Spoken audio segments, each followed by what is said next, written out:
okay. Oplan kalusugan sa DepEd. Halina't alamin atin ang tuklasin, mga health programs ating palaganapin. Tara na okay na okay. Oplan kalusugan sa DepEd. Halina't alamin atin ang tuklasin, mga health programs ating palaganapin.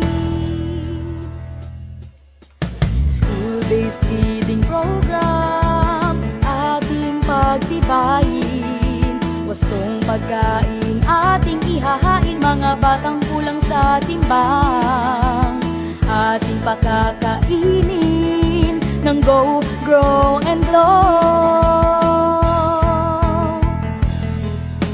Adolescent reproductive health ay gawing gabay at patnubay ng batang mausisa ay di maranasan. Ang early pregnancy ay maiiwasan.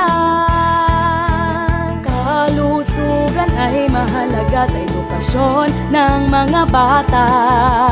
Tayo na't magkaisa, halina tayo'y sumama.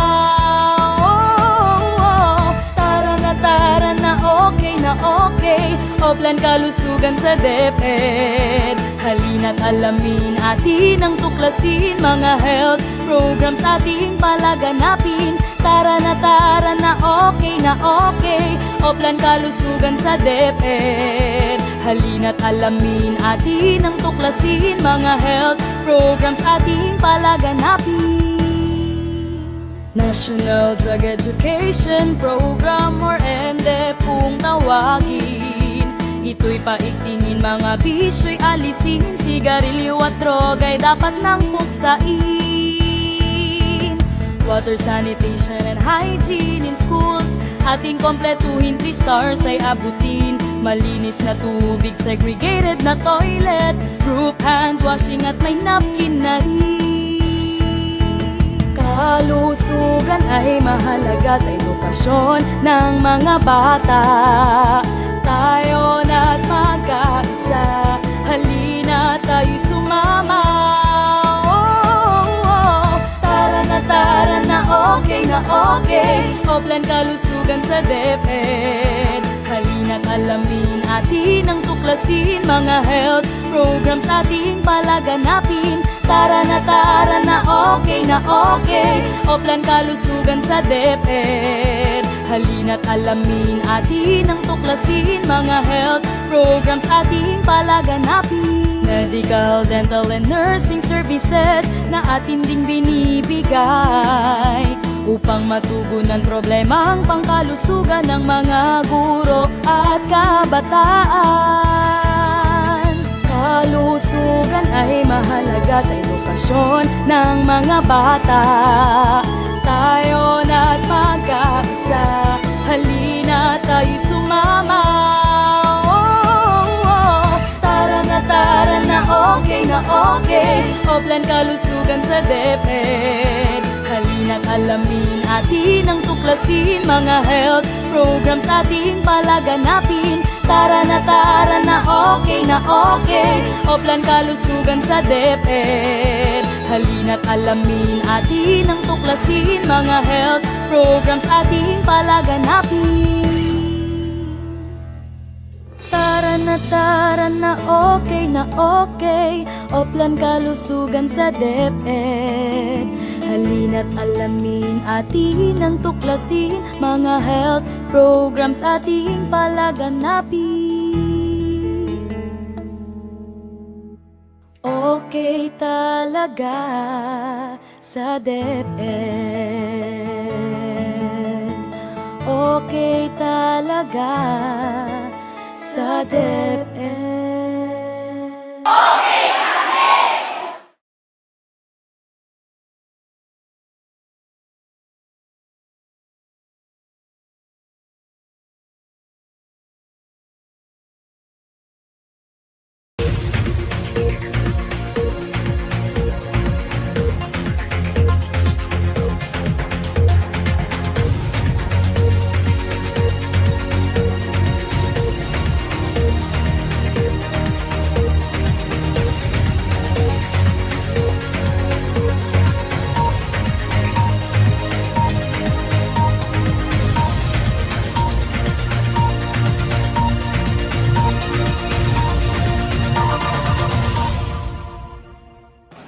Isang mapagpalang umaga po sa ating lahat. Good morning, partner! Good morning, partner! Nakaka-day 3 na tayo. Yes naman. Welcome po sa ating huling araw ng Okay sa DepEd One Health Week Celebration 2021.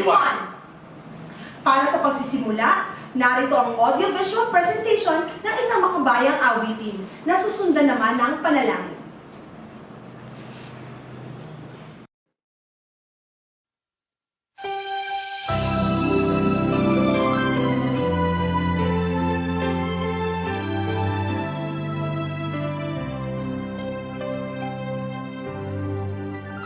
Ang bayan ko'y tanging ikaw, Pilipinas kong mahal, ang puso ko at buhay man, sa iyo'y ibibigay, tungkulin kong nagampanan, na lagi kang paglingkuran. Laya mo'y mabantayan, Pilipinas kong mahal.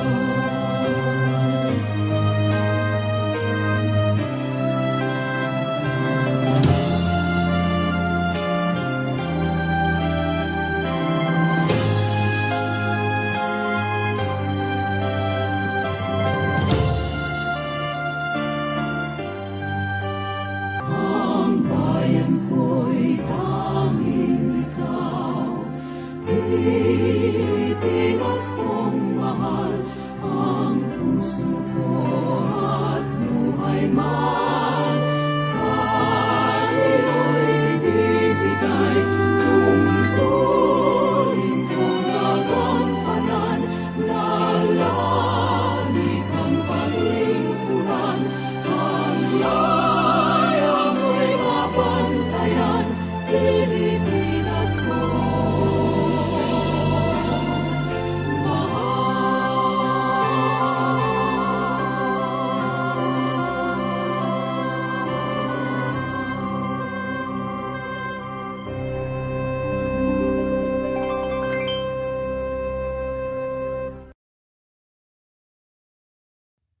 Dear God, kayo po ang pinaka-understanding and pinaka-powerful. Kami po ay nagpapasalamat sa buhay pong binigay niyo po sa amin. Ngayon po ay nagsasama-sama ang mga taong different ang religions. Pero po sincerely po kami nagdadasal upang kami po ay maging united para makuha po namin ang aming goal. Gawin mo po kaming instrument ng love, light, and peace. Gabayan niyo po kami para po masundan namin ang inyong daan sa isang peaceful community at maging source ng happiness and hope sa isa't isa. Wish ko lang po maging nice ang place na ito sa lahat ng tao.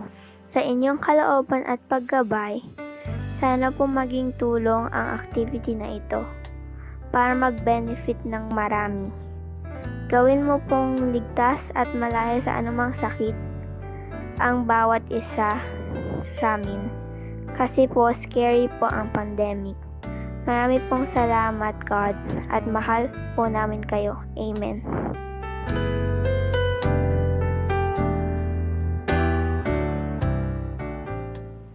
Ano nga ba ang ibig sabihin ng adolescent reproductive health at ang kahalagahan nito sa mga mag-aaral? Tatalakayin ngayong araw na ito ang adolescent reproductive health entitled Decrease the Gap, Parenting and Effective Teaching at Home, na susundan ng current health status of the Filipino youth and the Department of Education's Comprehensive Sexuality Education.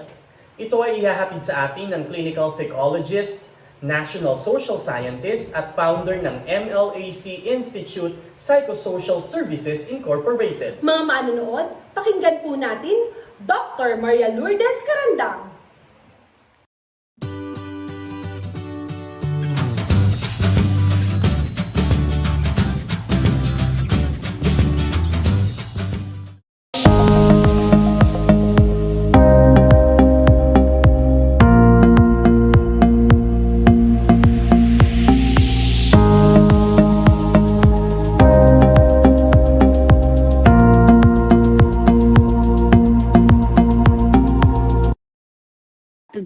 very important because we're talking about how to bridge the gap, no, between the school and the home, between the parent and the teacher. The parents are our first teachers, and whether we like it or not, and whether they know it or not, they're already teaching us basic values. By the way they talk, the way they behave, the way they do things, they become examples already. So today, what I'd like to do is make parents aware of what they're doing so that the children don't learn what they don't want the children to learn. We will be more conscious and aware so that what we impart to them is what we really want them to learn. So now the parent is the teacher, and the parent will be aware that she now or he is a teacher and a parent at the same time.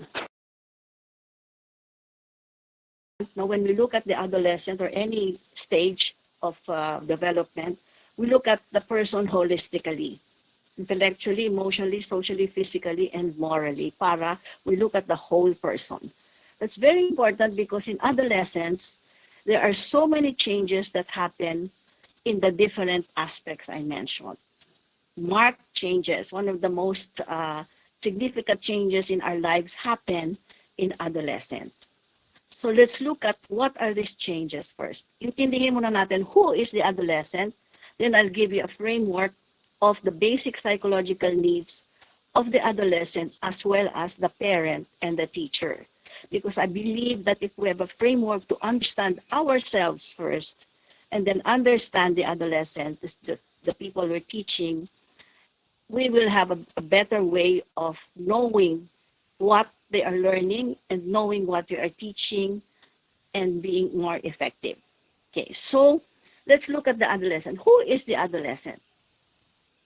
There are so many changes that are happening along the way. No? For example, intellectually, the adolescent now is capable of thinking in the abstract.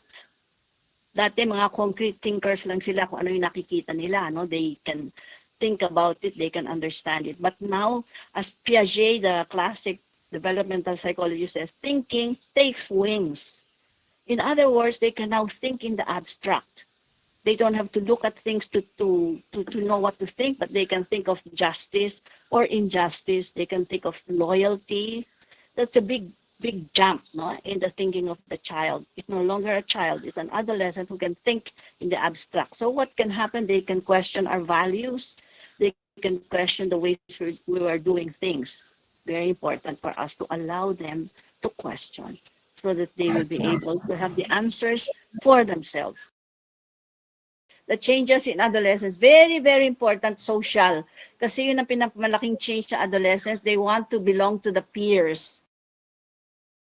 Very important sila yung kanilang barkada, yung kanilang classmates, yung kanilang friends. Sometimes they feel that they're more important than the parents. So you have to not feel so sensitive about this as a parent. Alamin natin, we have to know that they need to connect with their friends.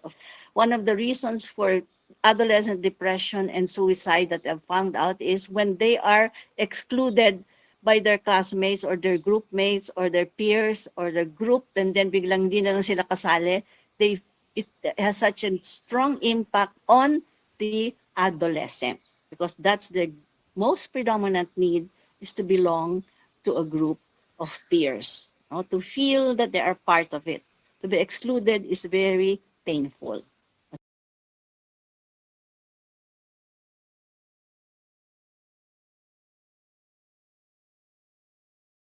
Okay, so the next is the moral. Well, of course, moral, they need to have to recognize values like honesty. No, are they able to be honest? Kasi they can already lie in a very good way. Parang magaling na silang magsinungaling. So we need to make sure that they are able to see the value of honesty and respect.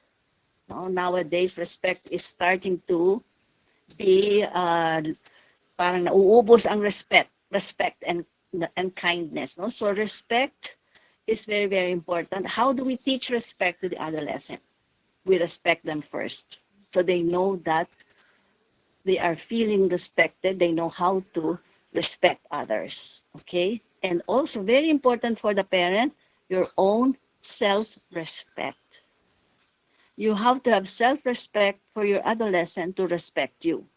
First, you have to respect yourself and be respectable. You are one person that people will respect because you respect yourself.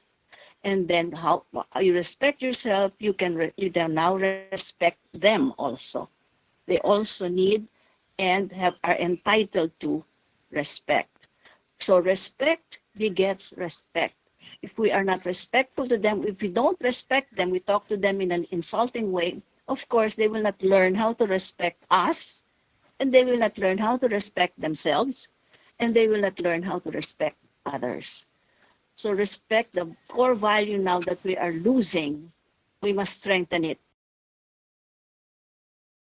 So knowing that they indulge in more risky behavior because that's how they are wired, we must do something about it and allow them to be able to decide what to do, decide limits, no respect. I will talk about later the limits of what they can do and boundaries of what they cannot do.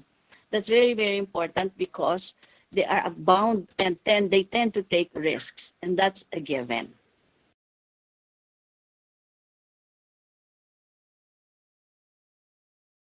A lot of behaviors that they do because their emotions now are very, very intense.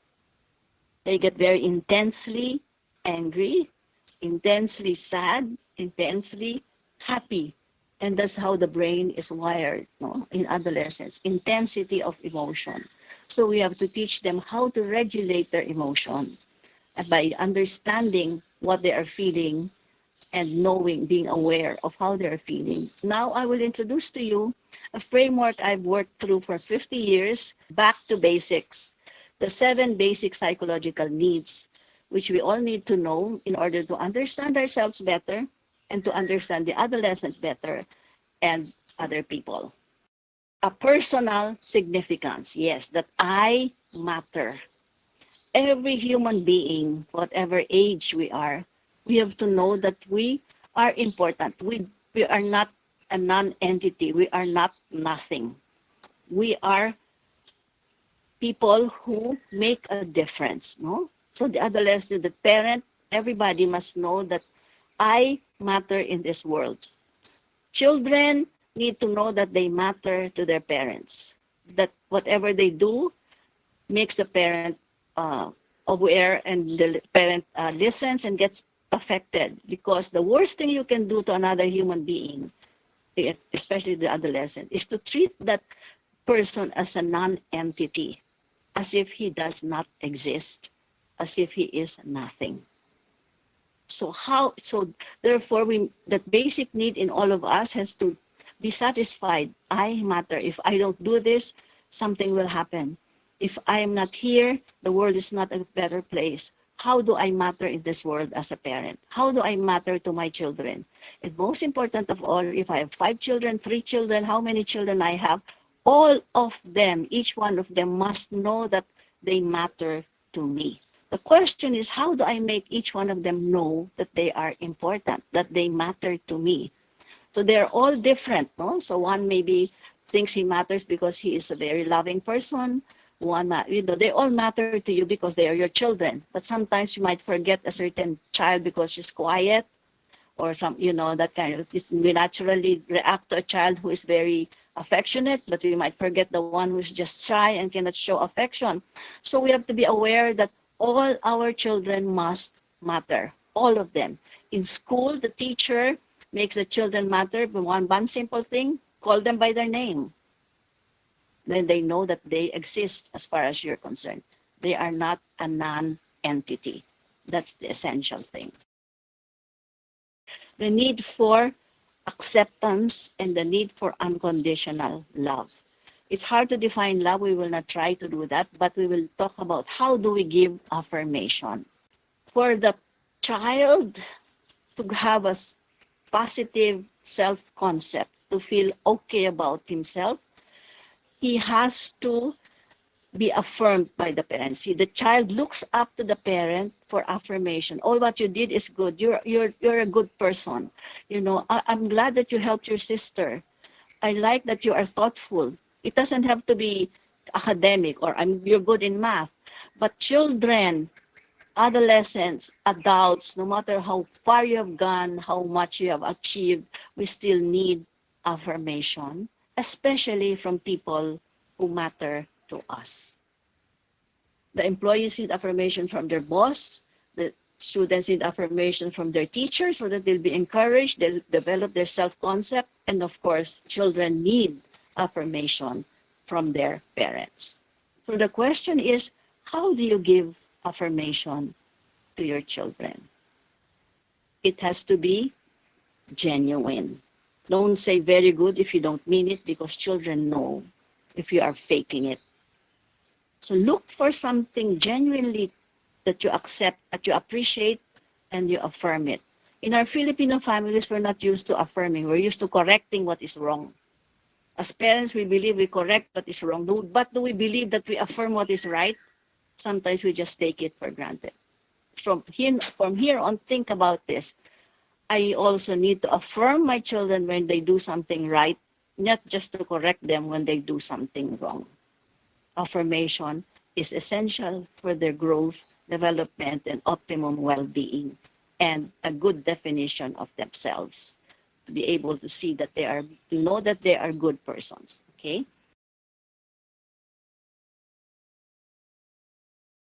The need of everyone, especially adolescents, to have clear and consistent limits. Clear and consistent limits is discipline. And it has to be discipline without insulting, because we're used to discipline. Bakit hindi mo ginawa yan? Ang tamad mo naman. No, we cannot resist saying the sentence, the insult. We have to watch out, because parents, I've observed many parents are not aware that they are always attaching an insult or something put down when the child doesn't do something. Why did you do that? You must be late. No. Okay. Discipline is also important, that we discipline them with respect. We don't violate their dignity by insulting them. And there are 6 C's of discipline that I have formulated. First is if you want the rule to be followed, you have to have what is called conviction.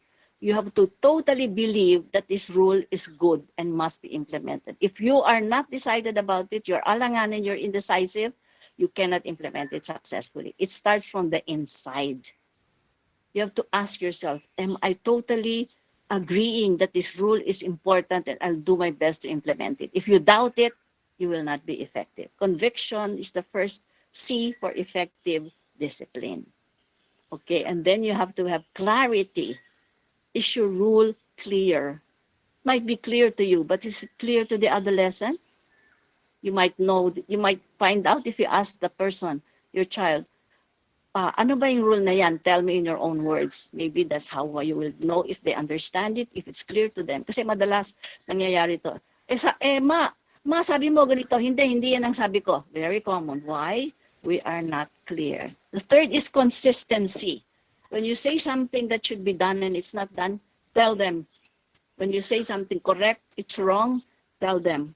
Tell them again and again. As Erickson, the great psychologist, said, when the child grows up with the consistency of the parent telling them, don't do this, don't do this, the child learns to absorb it and becomes his own parent. He doesn't need you anymore because he has internalized it. And that is what we need in this country, because our discipline in this country is external. Pag wala ang pulis, okay lang. Pag hindi nahuli, okay lang. We have not integrated our discipline to be called self-discipline. That's what we need to work for. Self-discipline. How is that done? First, you don't insult. Because when you insult, nagbablock na, hindi na ma-integrate ng adolescent sa pagkatao niya. So you have to have respect. You have to honor their dignity so that when they absorb your do's and don'ts, they absorb it totally and not blocking it. Therefore, it becomes part of them. And that is called self-discipline. And then we go to the fourth, which is the need for a sense of competence. Again, very essential. Everybody knows that they are must be good at something.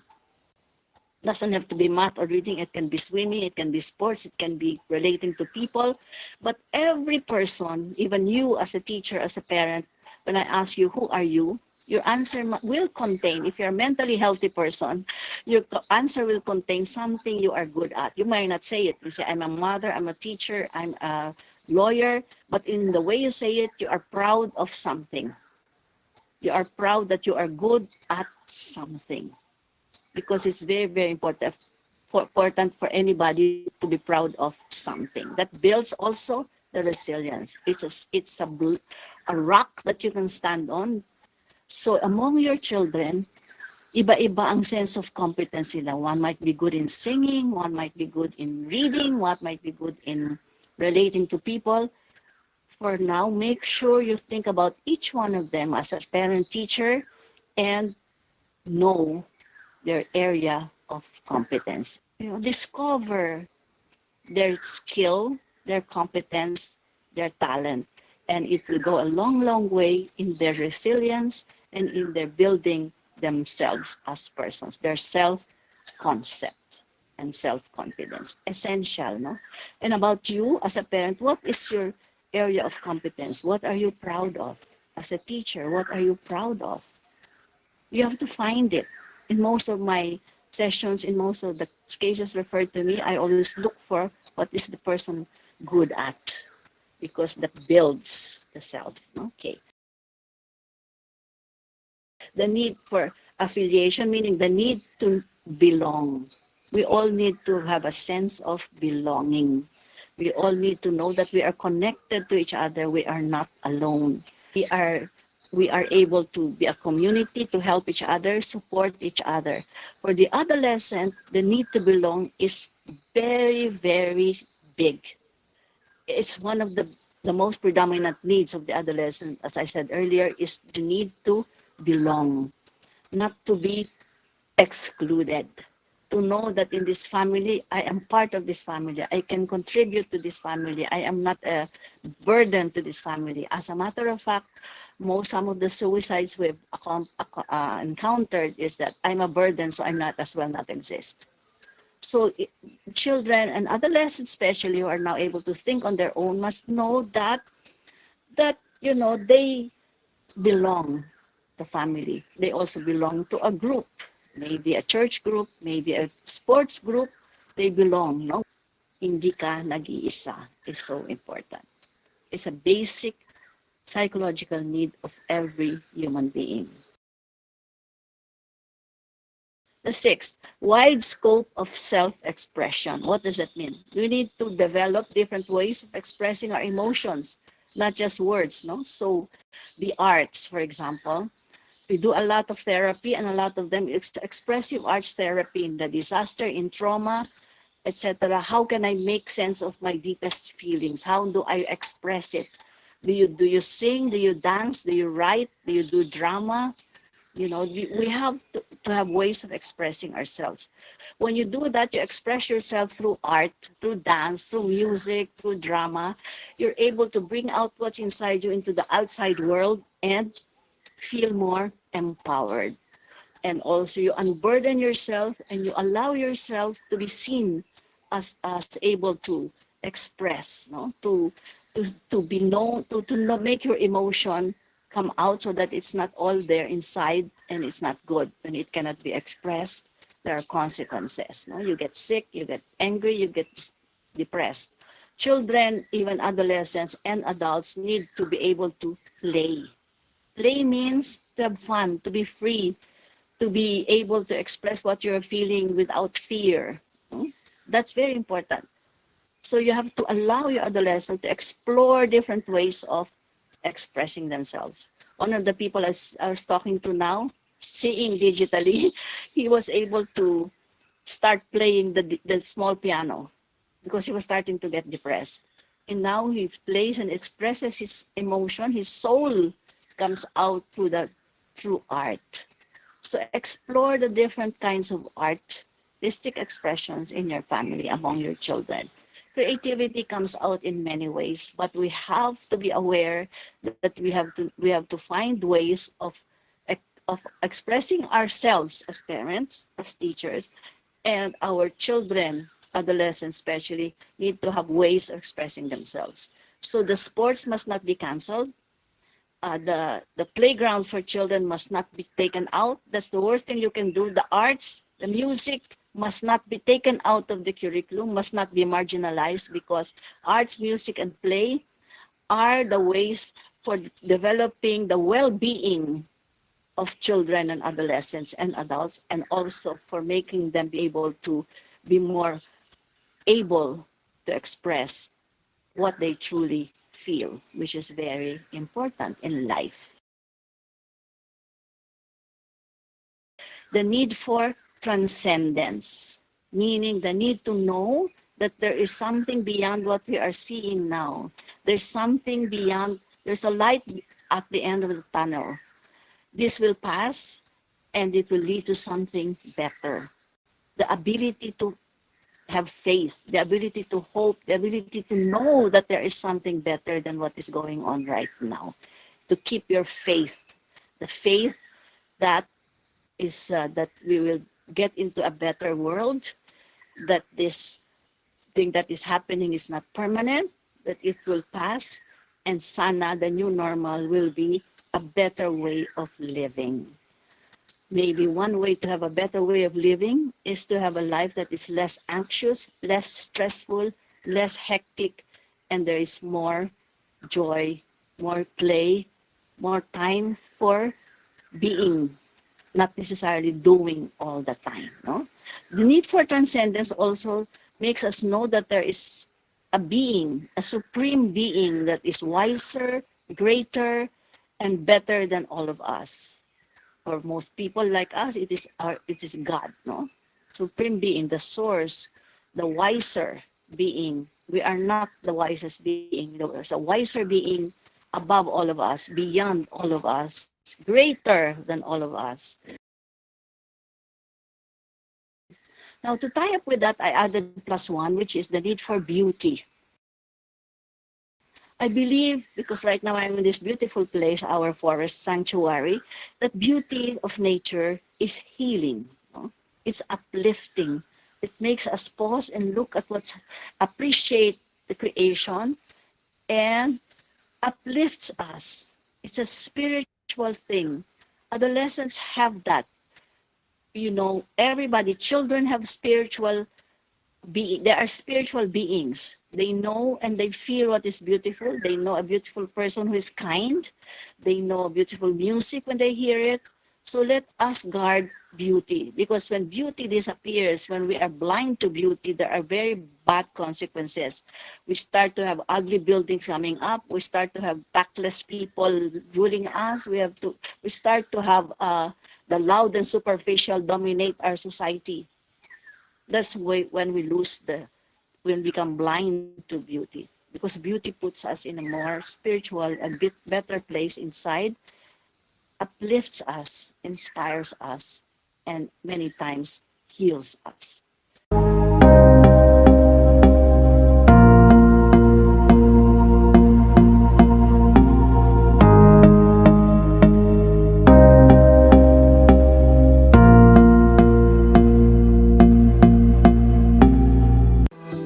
Pito, 7 healthy habits na go na go. Practice safe sex. Ang sexual and reproductive rights ng bawat Pilipino ay dapat inaalam, nirerespeto at ipinaglalaban. Ngunit dahil sa iba't ibang balakid, maraming suliranin ang kailangan pang matugunan. Noong 2017, 70% ng lahat ng mga babaeng edad 15 hanggang 17 ay maagang nabuntis. Panahon na para itaguyod ang sexual and reproductive health. Simulan na natin sa mga hakbang na ito. Pag-usapan ng sex sa iyong pamilya. Huwag mahiya. Sa tamang kaalaman, maiiwasan ang di planadong pagbubuntis at mga sexually transmitted infections. Di pa kayo ready magka-baby? Alamin ang iba't ibang contraceptive at family planning methods. Magtanong sa doktor o health worker tungkol sa pros and cons ng mga ito. Pigilan na ang stigma sa sex. Magtanong, makinig, makipag-usap at maging supportive. Let's practice safe sex for a healthy Pilipinas.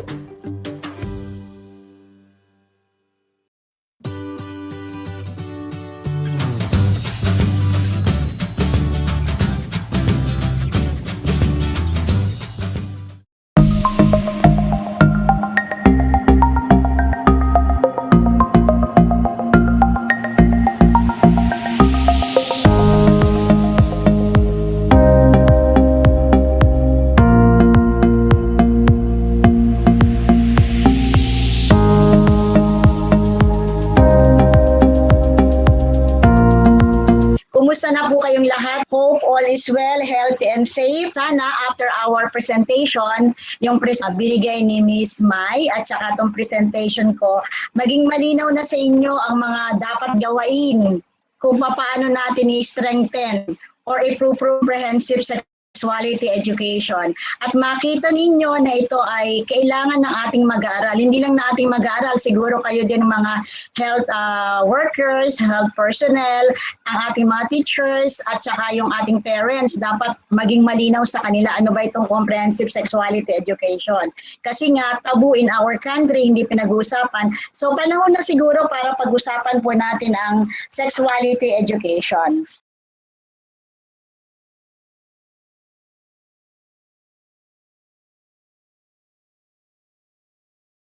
So let me share to you the outline of my presentation. I will be presenting the legal basis, the rationale, the guidelines of comprehensive sexuality education. We will also be sharing the integrative teaching and ways forward or next step. We have two legal bases. I know you are very much aware. We have RA 10354 or what we call Responsible Parenthood and Reproductive Health Law of 2012, wherein the Department of Education is mandated to integrate needs and development appropriate reproductive health education, which shall be taught by adequately trained teachers through formal and non-formal education system. Ulitin ko po, I will emphasize. Ang DepEd po ay binibigyan ng mandato ng batas na sinabi ko kanina na RA 10354 na mag-integrate. Ibig sabihin po, isasama lamang po, ilalahok. At sino po ang magtuturo nito? Ang magtuturo po nito na-train o nagkaroon ng pagsasanay na guro. Ang ano po ang ituturo? Age and developmentally appropriate reproductive health education. That is what is stipulated in RA 10354. This was supported by EO 12, signed by our President Duterte, directing the Department of Education to implement a gender-sensitive and rights-based comprehensive sexuality education in the curriculum. Internationally, hindi lang sa atin lang, hindi lang sa national. Internationally, we are also signatory to ICPD in Cairo, Egypt in 1994, and then Convention on the Elimination of All Forms of Discrimination Against Women, or CEDAW, in 1981. And then we also have in 1990 the Convention on the Rights of the Child. Alam niyo po yan. And we are also accountable to help achieve some of the 17 Sustainable Development Goals to transform our world, such as yung goal 3, mahalaga sa atin to, good health and well-being. And of course, the next goal, goal 4, we have quality education, the provision of quality education. And goal 5, we have gender equity. And goal 10, reduce inequality. So locally and globally, we are accountable to our learners. Okay? Kung makikita po ninyo in our DepEd mission and vision and core values, maliwanag pong sinasabi dyan that we need to provide a child-friendly, gender-sensitive, safe, and motivating environment to all our learners. Hindi po ba dapat kabisado po natin yan as teachers, as educators? So yan po yung ating DepEd mission, vision, and core values. Maliwanag po naka-stipulate or nakasaad po dyan. And our Honorable Secretary is very much supportive of the Comprehensive Sexuality Education Program. As a matter of fact, in her 10-point agenda, number 2, as I quote when she said that we are responding to the directives of President Duterte on strengthening and enriching further curricular reforms on anti-illegal drugs, reproductive health, and disaster preparedness by, sa atin po sa CSE, strengthening gender and development component of school curricula, especially in relation to sex education and teenage pregnancy. Okay? Bakit po? Why the urgency? Nasabi na nga po kanina ni Miss Mai. Nakita niyo po sa nagaganap yung PMS, sa bahay po natin na kung saan wala po yung mga magulang, sa bahay ng ating mga mag-aaral, ng ating learners. And then what's happening? Increasing early pregnancy, violence among young women, increasing the incidence of HIV/AIDS or STI, sexually transmitted infections. And then ano yung mga challenges natin to educators? We need to address the needs of the learners for health and protection through education. And then we need to provide comprehensive and appropriate information on sexuality and reproductive health. And of course, hindi makapagtuturo ang ating teacher kung wala nito. So we need to provide our teachers with resource materials for developing life skills. Okay? Ano-ano pa yung mga problems addressed by comprehensive sexuality education? The absence of a sex education as a separate subject in the basic education curriculum in the secondary level. So we all know that the curriculum is overcrowded, hindi na tayo pwedeng magdagdag pa, and ang mandato lang naman po sa DepEd ay mag-integrate lang nito sa ating different learning areas, so wala po tayong separate subject talaga. And then, nasabi na po ito kanina, the alarming incidence of teenage pregnancy, early marriage, STIs and HIV/AIDS and sexually or other risk sexual and social behavior among adolescents. So marami po kasi nga nag-PMS na po sila or premarital sex. So as unprotected sila, sabi nga ni Miss Mai, so ang tendency po niyan ay talagang magkakaroon po sila ng sakit. And then ito pa po, parents though keen to help their children, still do not communicate adequately with them about sex. Doon po sa una nating program on adolescent reproductive health, we conducted studies and then research and then interviewed parents. Bakit hindi nila ito nadidiscuss sa kanilang mga anak? Dahil kulang po sila ng kaalaman kung paano nila i-handle yung mga questions and ano nangyayaring development. So mahalaga na mabigyan po din natin ng kaalaman, sapat na kaalaman ng ating mga magulang. At diyan po magtutulong yung Commission on Population and Development kasi meron po silang Parent Education on Adolescent Reproductive Health. And tayo naman po mga teachers, bata naman po yung ating tutulungan. So kung ano alam ng bata, dapat alam din ng magulang para nag-a-align, nagko-complement yung mother at saka yung anak pagka sila ay nag-discuss. Kaya hindi po yun ma-discuss kasi wala pong sapat na kaalaman. Unang-una, karamihan po sa ating mga magulang sa public, hindi naman po sila lahat ay professional or nakatapos na pag-aaral. Pero kung bibigyan po sila natin ng kaalamang impormasyon, essential understanding about sexuality education or adolescent reproductive health, definitely po makakaroon po tayo ng maayos na usapan sa loob ng tahanan. Yun po yung pinakamahalaga Kasi sabi nga po ni Miss Mai kanina na dapat sa bahay pa lang, nasasabi na ng magulang yung mga right words, katawagan sa mga different parts of the body. Kung hindi man masabi ni English at hindi alam ng magulang, pwede naman sa kanilang mother tongue. Hindi yung flower birds, kaya nagugulo ang bata. And then, karamihan sa ating mga adolescents, sabi nga din kanina, ay they prepare to talk about sex with their friends and classmates in a setting where there are no judgment and suspicions. Hindi sila inuhusgahan kung ano yung pag-usapan nila, pero dangerous yun dahil tama ba yung kanilang mga ibinibigay na impormasyon? Tama ba yung mga advices na makukuha nila sa kanilang mga barkada o kaibigan? And karamihan ngayon, since marami ng mga magulang ang nagtatrabaho abroad, ang youth are no longer always raised by their parents or only by one parent. Dahil nga nasa abroad or minsan single mom or dyan lang ang kanyang kasama sa bahay. So those are some of the problems addressed by comprehensive sexuality education. What is comprehensive sexuality education? It is said that it is a curriculum-based process of teaching and learning about the cognitive, emotional, physical, and social aspects of sexuality. Meaning to say broad. Hindi yung pag narinig natin yung sexuality education, ang naiisip kagad kasi, kaya sinasabing bastos, is the actual sexual intercourse. Hindi po yun. Hindi lang po yun ang sinasabi or pinag-uusapan about comprehensive sexuality education. Tingnan po natin ang susunod na slides. Ano-ano po ba yung mga characteristics ng CSE? Sinasabi po na isa sa mga characteristics of comprehensive sexuality education is scientifically accurate, meaning the content of the CSE is based on facts and evidences or evidence. O makikita po, hindi po ito base sa ating mga paniniwala sa religion. So ito po ay based on facts and evidence. And then it is incremental, it uses spiral curriculum approach, meaning to say, we discuss each key concept from simple to complex.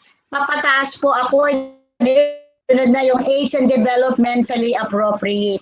When we say age and developmentally appropriate, sinabi po natin na pagka po ang bata, katulad kanina, sinabi po ni Miss Mai na ang bata po ang pinakamaaga po nag-asawa, ang pinakamaagang nagkakaroon na po ngayon ng menstruation or ng regla ay 9-year-old. So halimbawa, ang 9-year-old sa loob ng klase ay 3. Pero hindi naman lahat ng bata sa loob ng iyong klase ay nagme-menstruate o nagkakaroon ng regla. So sinasabi po natin na age and developmentally appropriate. Meaning to say, yung batang nagkaroon na ng maagang regla, dinatnan na siya ng onset of puberty, nagkaroon na ng menstruation, iyon po yung bibigyan ng kaukulang impormasyon ng guro niya sa grade 3 kung paano niya pangangalagaan ang kanyang kalusugang pangreproduktibo. Dahil siya po ay may tendency na mabuntis dahil siya na nga po ay nagre-regla. Yun po yung sinasabi nating age and developmentally appropriate. The content of CS is responsive to the changing needs and capabilities of the child and the young person based on the age and development of learner. Yan po yung sinasabi natin.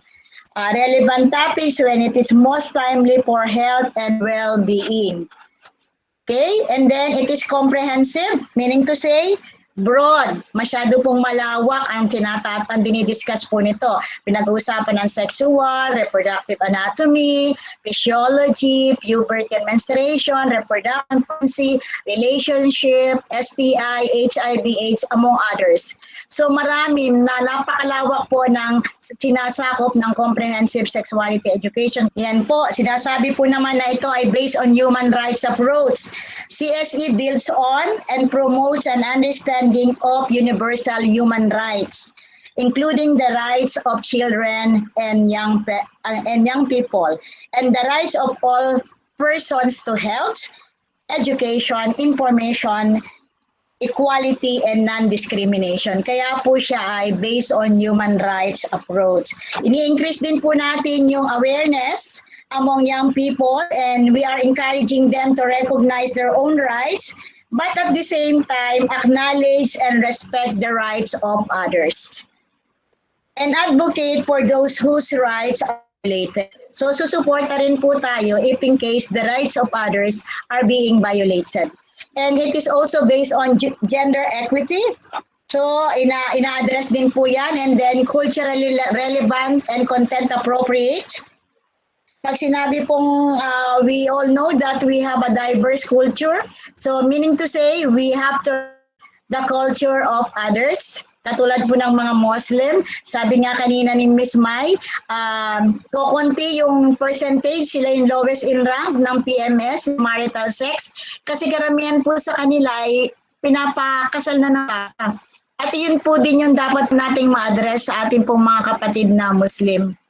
Kung bakit, siguro, kasi po dapat nilang maintindihan na at very young age, dapat ang ating mga bata ay nasa eskwelahan pa at the age of 10. Kung napanood po nyo yung isang kasal na isinagawa na isang 10-year-old na babae or 14 bata na isinagawa ng ating mga kapatid na Muslim, and then mahirap sa kanila kasi they are not ready in all aspects of their lives, physically, emotionally, mentally, socially. Hindi pa sila capable, especially financially. So dapat po nating matugunan yung mga ganyang issue na nagaganap po sa ating kapaligiran. And then sinasabi na it is transformative kasi when we say transformative, TSC comes to the formation of a fair and compassionate society by empowering individuals and communities, promoting critical thinking skills, and strengthening young people's citizenship. And last but not the least, is able to develop life skills need to support healthy choices. Nasabi na po yan kanina ni Miss Mai, hindi ko na po pakakahabaan kasi marami pa ako i-discuss baka. And then ito po yung pinakamahalaga, you should be aware of the policy guidelines on the implementation of the education. Bukod po sa law na RPR law, we also have Department Order Number 31 Series of 2018 entitled Policy Guidelines on the Implementation of the Comprehensive City Education. Ito po ay aligned doon sa DO number 28 ng BLSS. Yung pong tungkol din po sa health education nila po. Oplan Kalusugan yata po yung title nila. Nakalimutan ko lang po. And then, kanino po mag-a-apply? Sino po ang kasama or scope ng polisiya po nito? This policy shall apply to all learners of public and private elementary, junior, and senior high school and of learning centers for SPED, ALS, as well as the laboratory schools of SUCS or state universities and colleges, and local university and colleges, except when certain provisions are applicable only to public schools. Kasama din po dito ang madrasa, ang indigenous, na ilalagay din po ito sa kanilang curriculum. And then, in our framework, you can see that our aim or goal is aligned to K-12. We want to produce learned, empowered, and engaged Filipino or learners with 21st century skills. The same with the K-12. Paano po natin ma-attain yan? Makikita niyo po mga subjects wherein kung saan po naka-integrate yung ating key concepts and messages. And the important part, the next part is the core content and standards. We have the 7 concepts, 7 values, and 7 life skills. The key concepts, we have human body and human development, personhood and values, healthy relationship, sexual and reproductive health. We also have, or we discuss, personal safety, gender, culture, and human rights. And then kaakibat po nito yung 7 values na mag-a-align po para ang in-address po natin ay the knowledge, the skills, the attitudes, and values of our learners. Hindi lang po siya content or hindi lang cognitive level. So we also have the curriculum support system. Makikita rin po natin dyan. Those are the support mechanism as seen in the slide. Kasama po dyan yung different level of governance from the school, from the CEO down to region, down to division and the school level, as well as our development partners, the community, the industry, the government and non-government, as well as the civil society organizations. And we also have ICT environment and the materials and facilities and equipment. Of course, as seen in the slide, you will see that the monitoring and evaluation that stretches out from the first to the last component emphasizes that the monitoring and evaluation is an integrative procedure during and after the entire process to ensure the dynamism of the framework. So lahat po yan kasama po doon sa ating policy guidelines, nakasama po yan sa ating guidelines. Meron po tayong 3 goal to provide a clear, consistent, and evidence-based guidance on the essential minimum core content for sexuality education in the K-12 basic education. So from kindergarten to senior high school.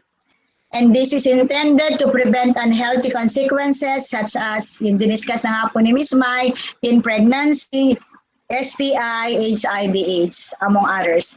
We aim to develop or enhance the overall wellness of our Filipino adolescents. So when we say overall wellness, we talk about the physical, mental, emotional, social, and spiritual.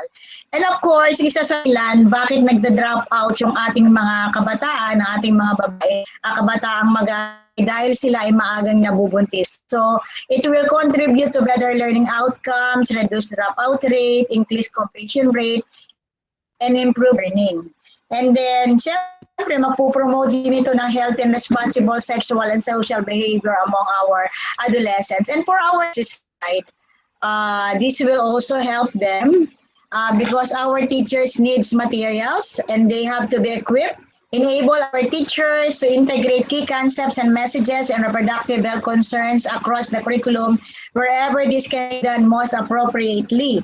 And of course, hindi nila ma-integrate yun. So we need to provide our teachers with resource material, developing life skills such as decision-making, problem-solving, relative to adolescent reproductive health. Kanina nabanggit ni Ms. Kira yung refusal skills, yung paano tumanggi. Halimbawa, hindi naman may iwasan, may boyfriend ka, into a relationship, hindi yung sasabihin lang sa'yo, if you really love me, ibigay mo sa akin ang sarili mo. So dapat alam ng bata kung paano magsasabi ng no, and how to cope with peer pressure, sa mga ganong pressure. Yan na po yung, ang susunod naman po dyan ay ang duty po.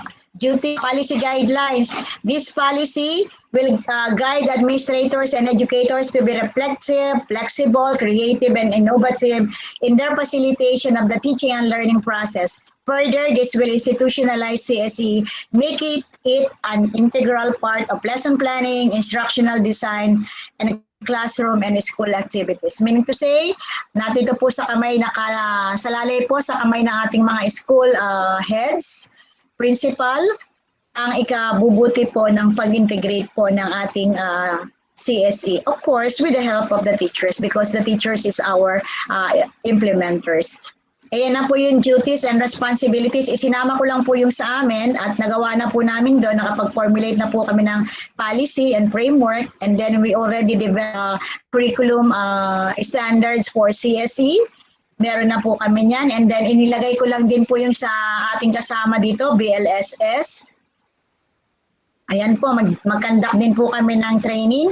Actually, we already started last June 24 and 26. And then for Bureau of Learner Support Services, BLSS, they will be coordinating with us or we will coordinate with us, vice versa. And they will provide technical support and health services to CSE programs, implementers, and learners in the field. Siguro dapat magkaroon sila ng mga menu of their services para if in case our students need or our learners need services regarding their health na po silang matutugunan po. And next please, yan, i-activate nila and mobilize the youth organization in all public and private schools. And then, yan din po naman yung role ng regional office. Kung meron pong taga-regional office, you have to adapt, institutionalize, and contextualize the national policy and framework. And of course, the curriculum. You have to contextualize kung ano po yung kinakailangan sa inyong lugar. Hindi po kasi pare-pareho, katulad ng bata. Hindi rin sila pare-pareho ng needs. Ganon din po sa region at sa mga division. So, we have to adapt and contextualize the comprehensive sexuality education program as well as the training. Nabanggit kanina according to data presented ni Ms. Kiray that ano-ano yung regions na high in pregnancy, teenage pregnancy. Yung maagang nabubuntis yung mga bata at nagiging ina. Regions 11, 10, 12, Region 1, and in Visayas we have region course. Duty of division course.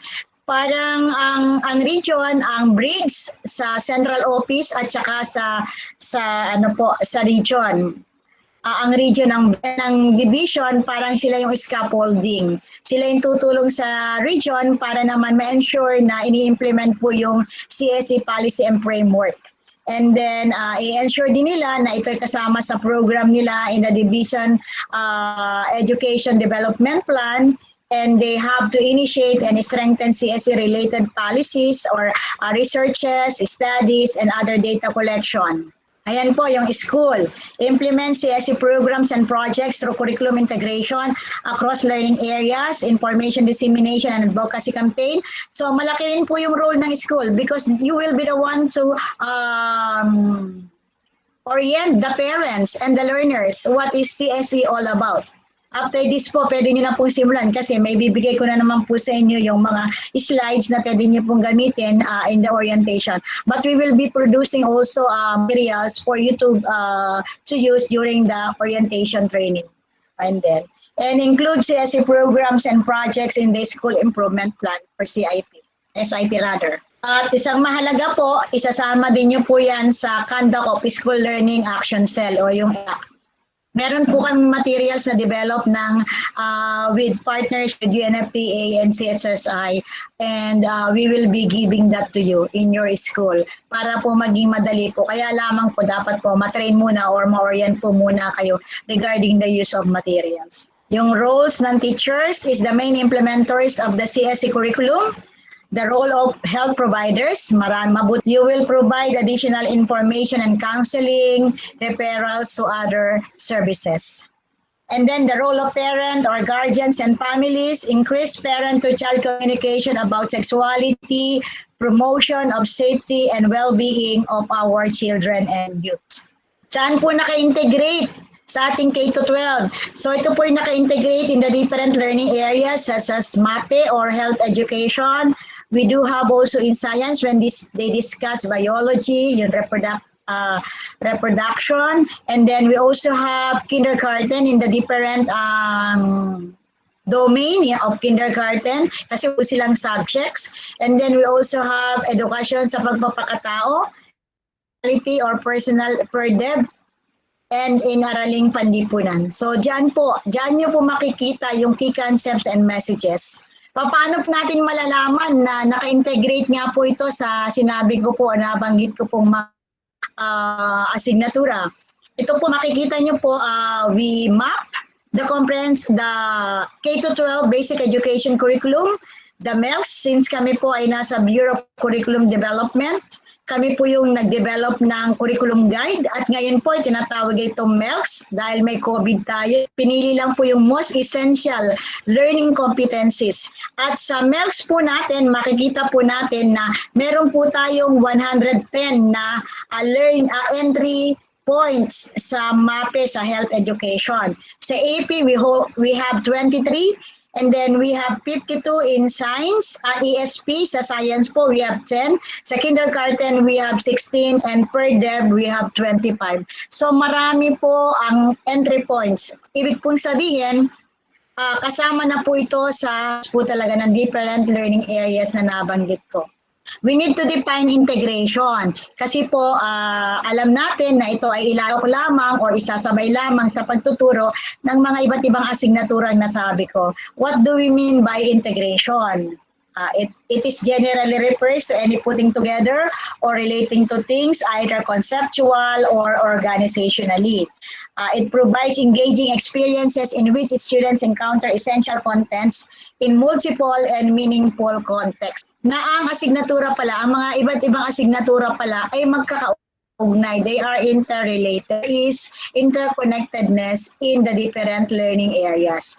And then what is the premise of integration? The process of integration is not just a matter of identifying entry points in the curriculum has been the traditional practice, but it means also looking at the concept. Example, yung HIV/AIDS, STI, as integral to the curriculum. And then integration, therefore, does not mean infusion of concepts from the outside, but surfacing from the inside, that which is considered integral or natural part of the curriculum. We use natural integration kasi meron po tayong dalawang klase ng integration. We have natural and purposive. Kaya po na-mention kanina yung different learning areas kasi na doon po yung natural integration na kung saan hindi po pwedeng ma-discuss ng subject na yon. Hindi ang CSE po pala ay part ng iba-ibang asignaturang na-mention ko kanina. Sa ESP, Science, Health Education. Pag po kasi sinabing purposive, meaning to say that can be used the CSE content or text about CSE can be used in learning as languages, English and Filipino, and then in mathematics. For example, the languages teachers or English or Filipino teachers need to develop the 5 macro skills. Sa pag-develop niya ng 5 macro skills like reading, writing, speaking, and viewing, the teacher can use the content of comprehensive sexuality education. Same with mathematics. Pag nag-solve siya ng problem, pwede siyang kumuha. Like for example, yung the data presented by Mai, mag-forecast ka, yung bata, sige, solve. In the period of 10 years, halimbawa in 2030, ano ngayon ang magiging total population natin? Yun sinasabi nating hindi siya natural, purposive. Ibig sabihin, pipilitin natin kayaman yung CSE sa pag-integrate ng content nito sa languages at saka sa math. Kaya po siya ay purposive. Ang teacher, maghirap yun sa teacher dahil hahanap pa siya ng materials. Samantalang doon sa natural integration, part na talaga siya ng learning competencies ng mga asignaturang aking nabanggit. Sinasabi, bakit kailangan mag-integrate? Integrative teaching mirrors the real world, and the real world is not divided into discipline. It can help surmount the problem of the overcrowded curriculum. And based from the different studies conducted abroad, maganda po talaga na ang CSE ay naka-integrate lamang po. Kasi po, at as early as kindergarten, mabibigyan na po ng kaukulang kaalaman yung ating mga bata, kahit na bata pa sila at the age of 5, ng mga konsepto o mensahe na angkop po sa kanilang edad at pangangailangan. Unlike kung ito po ay separate sa high school lang to offer. So, ibig sabihin po nito, mane-neglect po natin yung mga konsepto na mababa para sa mga simple concepts na pwedeng ma-discuss na po sa as kindergarten. Kaya po maganda po ang CSA naka-integrate lamang po at hindi po siya separate subject. Yan po, ano naman po ibig sabihin ng life skills? Life skills are abilities for adaptive and positive behavior that enable individuals to deal with the demands and challenges of everyday life. So napakahalaga po ng life skill lalo po ngayon sa panahon ng COVID. Alam po naman natin na marami pong mga stigma or mga challenges, problems are now being countered by our learners. Hindi lamang po sa sarili niyang kalusugan, kundi makikita po natin na yung kanila pong routine, yung regular routines na bago, hindi po sila pwedeng lumabas ng bahay dahil sinasa-advance ng IATF na bawal ang mga bata na lumabas ng tahanan. Yung 18 and below, hindi pwedeng lumabas. And then, isa pa ay nakakalungkot, meron din tayong food insecurity. Maraming mga kabataan natin ngayon, maraming mga mag-aaral natin ang namumblema din sa pagkain dahil nga nawalan ng trabaho ang kanilang magulang. So isa yun din sa kanilang mga pinoproblema. How much more pa kung nasa bahay lang sila at yung mga gumagawa ng karahasan ay nasa bahay din mismo. So yun din yung violence against our children. Isa pa din yun sa magiging problema natin. So kaya kailangan talaga, mahalaga talaga na ma-develop yung different life skills sa ating mga mag-aaral para alam nila, paglabas nila ng paaralan, alam nilang proteksyonan ang kanilang mga sarili as early as kindergarten. So ano-ano po ba itong mga core life skills na pwede nating ituro sa ating mag-aaral? Yung self-awareness, dapat alam nila who I am, ability to empathize, coping with emotion, coping with stressors. They should develop creative and critical thinking, and they should know how to solve problems on their own, and then they should have effective communication. Because as early as kindergarten, according to the report that I've got from BLSS, from Dr. Ann, sinasabi nila doon sa report nila noon na ang incest ay nangyayari sa ating mga grade 1 and kindergarten students or learners. Siyempre, maliit pa sila, hindi pa nila, kaya nga po, later makikita nyo na as early as kindergarten, dinidiscuss na natin yung mga simple concepts and messages about comprehensive sexuality education. And of course, they should have decision-making and intrapersonal relationship skills. Yan. Sinabi natin year 1 or age 5 to 6, yung self-awareness, who I am, and then how to say yes or no, and then bilang ka ba sa interpersonal, am I a group member, and then what I choose in decision making, I decide when to cross the road, yan, tinuturo na po yung personal safety, and thing that makes me feel good. Pero dapat aware tayo ano yung mga bagay na nagpapagaang sa kanilang pakiramdam. And then dapat aware na din silang ma-recognize yung mga emotions. And then halimbawa, nawala sila sa market, anong gagawin nila? Dapat nabibigyan na natin ng ganong mga life skills ang mga bata. And then alam nila ano yung makakabuti para sa kanila. Yan naman po yung age 10 to 11. This is the onset of puberty. So marami ng pagbabago nagaganap sa kanilang mga sarili. May nagkakaroon na ng regla, body changes, ayan. Po dyan. He or she is changing. Physically, emotionally, bakit siya ay temperamental, bakit siya ay bugnutin, madaling umiyak, malungkot, yan. And then, nagkakaroon na sila, nag-start na silang magkaroon ng crush sa kanilang opposite sex or the same sex. Yun, itatanungin na din nila yon. Or, nadyan na din yung pumapasok na din diyang age 10 to 11 na ako ba ay pwede nang lumabas o sumamang makipag-date, and stereotypes of men and women.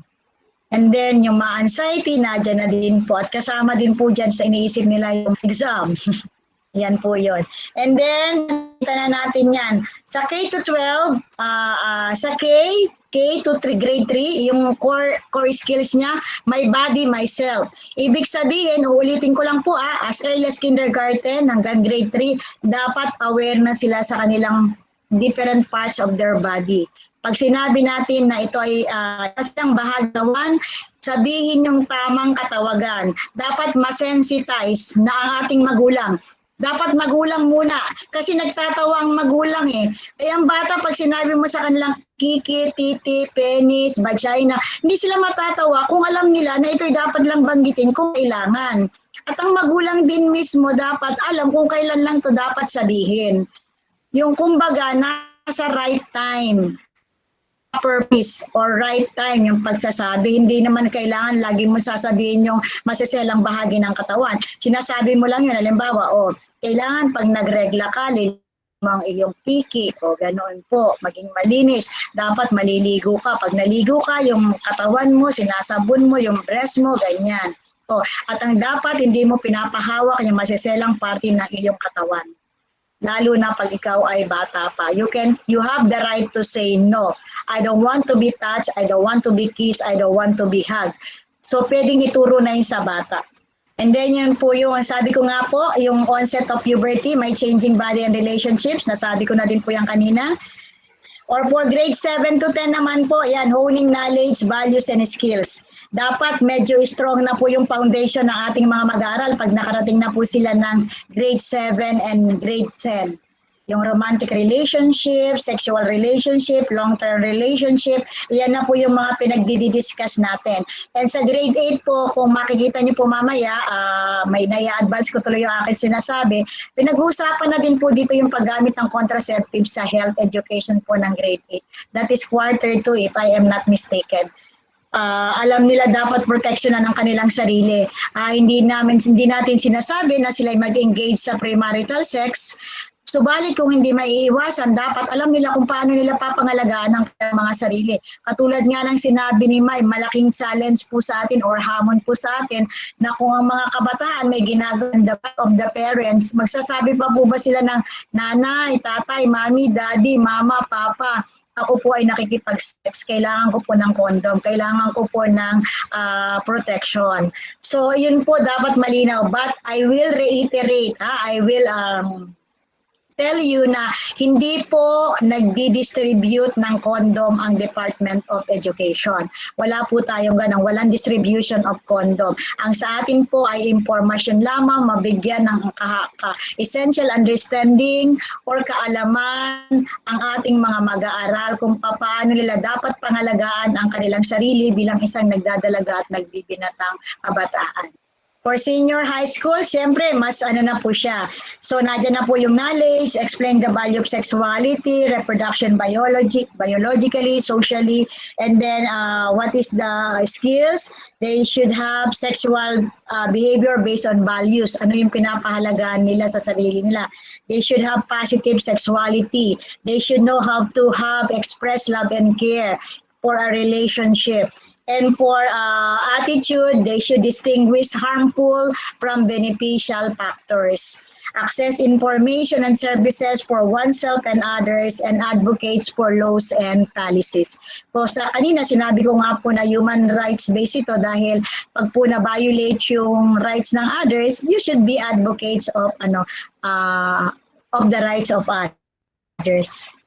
So sunod please, okay? Ito na po yung sample integration na makikita po natin sa MELCS. So maliwanag po na in the K-12 Basic Education Curriculum, MELCS, Most Essential Learning Competencies that we released, makikita po natin yan sa kindergarten.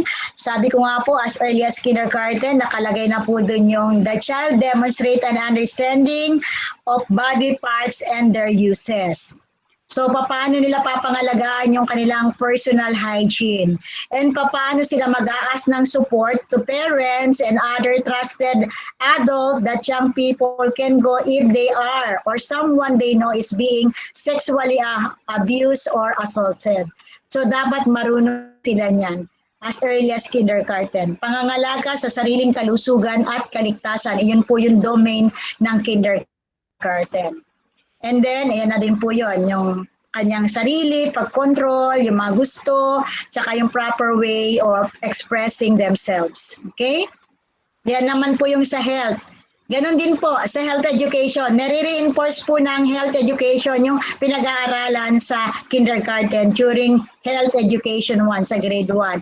And like what I have mentioned in grade 8 ng health education, it talks about teenage concerns, identity crisis, premarital sex, teenage pregnancy and abortion. So sinasabi po dito na dapat alam po nila kung ano po yung explain the health benefits, risk and effectiveness rates of various methods of contraception including abstinence and condoms.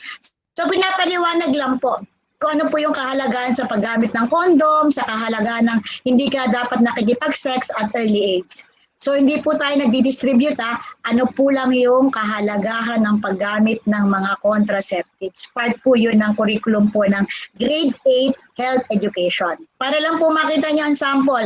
Ito naman po sa araling panlipunan as early as grade 1, since family is part of CSE as a basic unit of society, nais po namin baguhin yung konsepto na para po maiwasan na yung teasing, bullying, kung ang bata po ay sinasabi po, kasi ina-explain po dito na alam naman po natin, sinasabi po sa law na ang pamilya ay binubuo po or composed of father, mother, and children. Pero ngayon po, sinasabi din po natin na kung ikaw ay meron na mang guardian, masasabi niyo na din pong pamilya po iyon.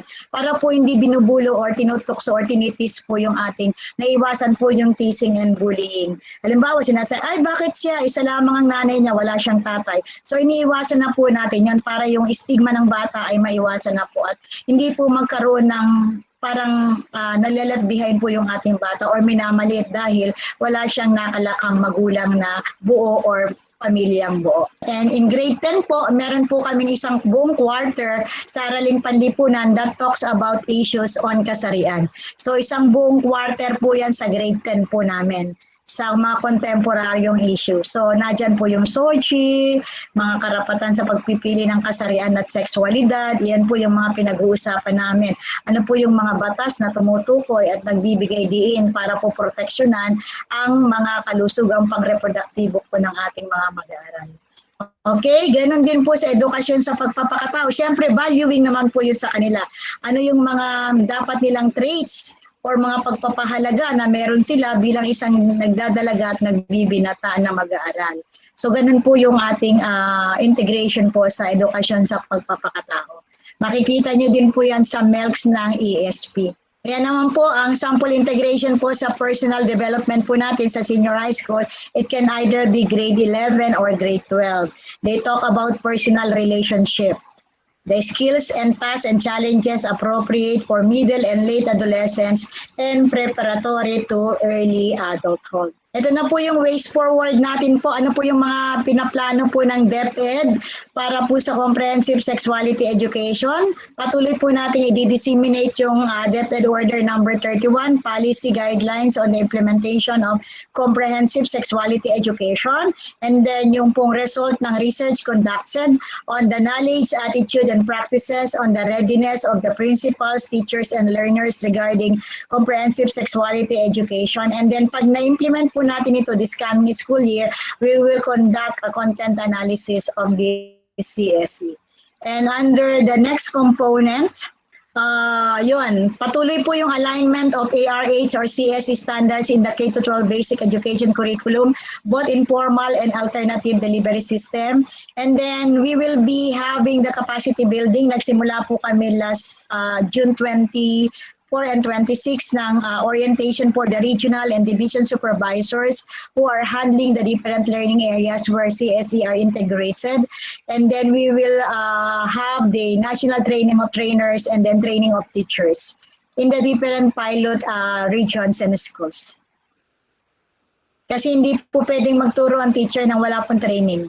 And then we will be asking the permission of our secretary to download, to upload rather the CSE materials in our DepEd portals and DepEd Commons for easy access of our teachers. And we plan to print and distribute materials to the schools. Of course, we will conduct monitoring and evaluation. And then the school health will help us develop a comprehensive menu of school health initiatives.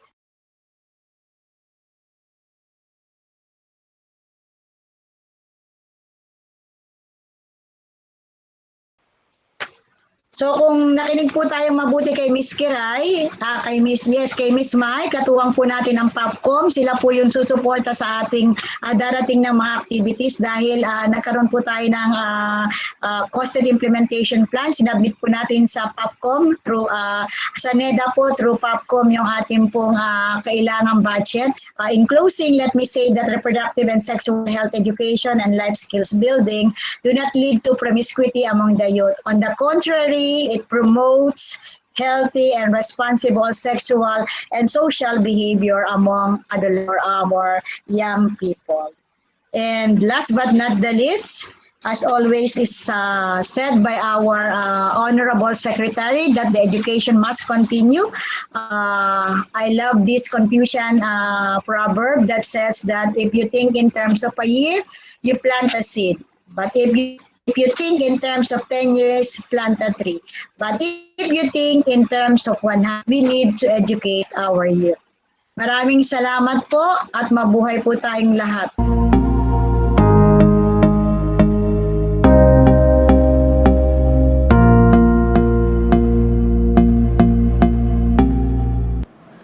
Maraming salamat po sa ating mga tagapagsalita para sa napakaganda at napakaliwanag na discussion about adolescent reproductive health. Naway naunawaan po natin kung ano ang kahulugan at kahalagahan ng adolescent reproductive health sa mga mag-aaral. Mabuti na din yung naituturo natin agad sa kanila kung ano ang mga tamang gawin habang sila'y nagbibinata at nagdadalaga. Dumako naman po tayo sa huling bahagi ng ating programa para sa Mental Health Program. Narito ang isang virtual activity on the observance of World Suicide Prevention Day.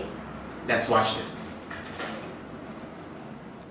Ayan. So sa mga bahagi ng ating pag-uusapan, yung katulad po nung sinabi natin kanina, meron tayong resources available on suicide prevention and suicide first aid.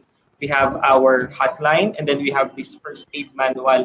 So pag-usapan po natin, and of course our guidance counselors and as the closest mental health professional in the school for our learners.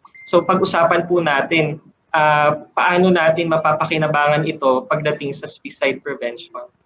Siguro ang una po munang tanong mga Doc and Sir Francis, siguro una po tingnan po natin kung in the first place, kasi we're talking about suicide prevention, para hopeful na tanong po muna, diretsahang tanong, can we really prevent suicides? Kasi there are some mindsets na yun na talaga yung destinasyon niya, yun na yung hangganan ng buhay ng isang tao. Definitely, suicide is preventable, no? We have to remember na ang suicide kasi siya yung isang end, no, ng mahaba-habang proseso. So, bago magpapatiwa ka ng isang tao, may mga nangyayari. At kung complication yan, therefore, you can actually prevent, no, yung lahat ng pwedeng mangyari leading to this complication. So in addition kay sa statement ni Dr. Nadera, yes, suicide is preventable. Sometimes the cause kasi basically in the studies sinasabi nila that suicide is highly related to mental illness. But there are also kind of suicides na due to poor impulse control or due to impulsivity of a person, especially at this point in time that we are facing crisis. So may ganun din. But we can help. We can prevent suicide. Sir Francis, would you like? Yes, we can prevent suicide. Now we are of course in the school level, for example, dealing with learners. No, siguro we need to look also on the psychosocial aspect ng ating mga kabataan and even our clients. No, they have different backgrounds. They have unique needs, wants. Psycho-emotional wounds. So again, it adds up. No, so daming factors na we have to consider. And as discussed ng ating mga doctors dito, we need again to look from different perspectives. Opo. Sir Francis, susugan ko na po yung sinabi niyo kasi may ginamit na kayo na technical term, psycho, bio, social, and then multiple factors. So mga doc and Sir Francis, kasi minsan pag merong nabalitaan na a person dies of suicide, going back, yung sinabi po mga doc ni Sir Francis kanina na bio, psychosocial, minsan kasi if a person dies of suicide, merong naririnig tayo na mga usapan din na, ay, masyado kasi siyang mahipo, kaya kulang kasi siya sa pananampalataya, hindi kasi siya nagpe-pray. And there are various claims on why people die of suicide. Can you shed a light po doon sa tanong na yon? Bakit nga po ba, what are the reasons? Bakit nga po ba nagsisuicide? Why does a person die of suicide? Is there an answer even to that question? Okay. Si Joy yata, si Agnes yata nahihiya eh. It's of course we always say na the person who died of suicide, siya yung best na makakapagsasabi kung bakit nga nangyari ito sa kanya, no. Pero tignan natin sa punto de vista ng risk factors. Okay? Yung mga bagay na pwedeng makakontribute. So meron yung individual factors, merong relationship factors, merong community factors, at merong health system factors. Yung health system factors parang yung sa guidance counselors kung wala ka namang matatakbuhan, then mas mataas yung risk, no, ng suicide. Kung wala kang guidance counselor sa school, okay? So, basically, it's difficult to say exactly kung ano yung dahilan. Pero, malalaman natin kung ano yung mga contributory doon, no, at yung possible trigger. But the main cause, the main reason, it's difficult to pinpoint one. It's always multifactorial. Okay, so I agree. Actually, right now, kung titingnan natin, yung highest risk factor or that will point a person na talagang magsisuicide siya or will die of suicide is actually a previous or a history of doing suicidal act. So if may history na siya, so we as nasa school system, so we should be aware of the behavior of our learners. So kung meron the family will tell you that, ma'am, sir, itong anak ko po, dati uminom na siya ng Zonrox or something, or anything na may ginawa na siya. Or for example, itong anak ko po, bigla na po siyang tumatahimik, hindi na siya lumalabas, hindi na namin siya nakakausap. Dati po kasi nag-attempt na siyang magbigti. So, those things are really, really red flags for all of us. as to Sige the po, other Doc. factors kasi, so it means na kailangan din yan ng support. So it's very important that we have support. So first is the family, as I mentioned, kung may nakikita na siya ng family niya, na may ganun na siyang kakaiba na kinikilos at home, or may history nga of suicidal act. So yung family must be aware, and dapat din sinasabi din niya to the teacher, for example, para mabantayan din siya at school, and to provide the necessary support for the kid. And the other support will be coming from, of course, the teacher, and of course, pwede the classmates, in kung sino man ang the guidance counselor, kung meron man at school. Although I understand not all schools, no, meron tayong guidance counselor. If not pa rin, hindi pa rin kaya, then we go to the higher na service providers like our psychologists, psychiatrists, and if in case of emergency or in crisis, our hotlines. Sige po, Doc, ang comprehensive na nung parang mga statements na binibigay natin. Nakakatuwa lang kasi if we listen to that, parang in a way parang understandable naman pala yung nangyayari at kaya siyang i-explain that way. Pero himay-himayin lang po natin kasi parang you started talking about risk factors. Maganda po yung parang sinabi ni Doc Dina kanina na only the person who dies by suicide will know the exact trigger, the exact reason, but there are multiple factors. So kung usapang prevention po pala, ibig sabihin, hindi lang po pala ito tungkol sa pag-address sa iniisip nating kaisa-isang reason ng suicide, but we have to look at all those factors. Yeah. Opo. Yes, that's why preventable siya. Kasi marami ka ring entry points for prevention eh. Yeah. But I think there are leading ways to prevent. One would be restricting access. Nag-usap na rin lang tayo sa prevention, no? One is restricting access, of course. The second one is where the guidance counselors are very important, building resilience and well-being. That's the second one. And then the third one, of course, is media, no? Responsible media reporting is very important. And then the last one, with evidence, they've found out that it's preventive, is identification, treatment, and monitoring of suicide events. Opo. Doc, these are very helpful insights, no? I like kung paano niyo po dinescribe, binaligtad yung coin. We see a risk factor. Ay, delikado, mukhang trigger itong sitwasyon na ito na meron ng isang learner or isang teacher, magti-trigger ito ng suicide, magti-trigger ito sa kanya na mag-isip about suicide. But you turn the coin, and instead of calling it a risk factor, this time you call it an entry point for prevention. Yes. And that's a powerful perspective, Doc. Na hindi lang pala risk factor ito, but if you look at it another way, this is your entry point for prevention.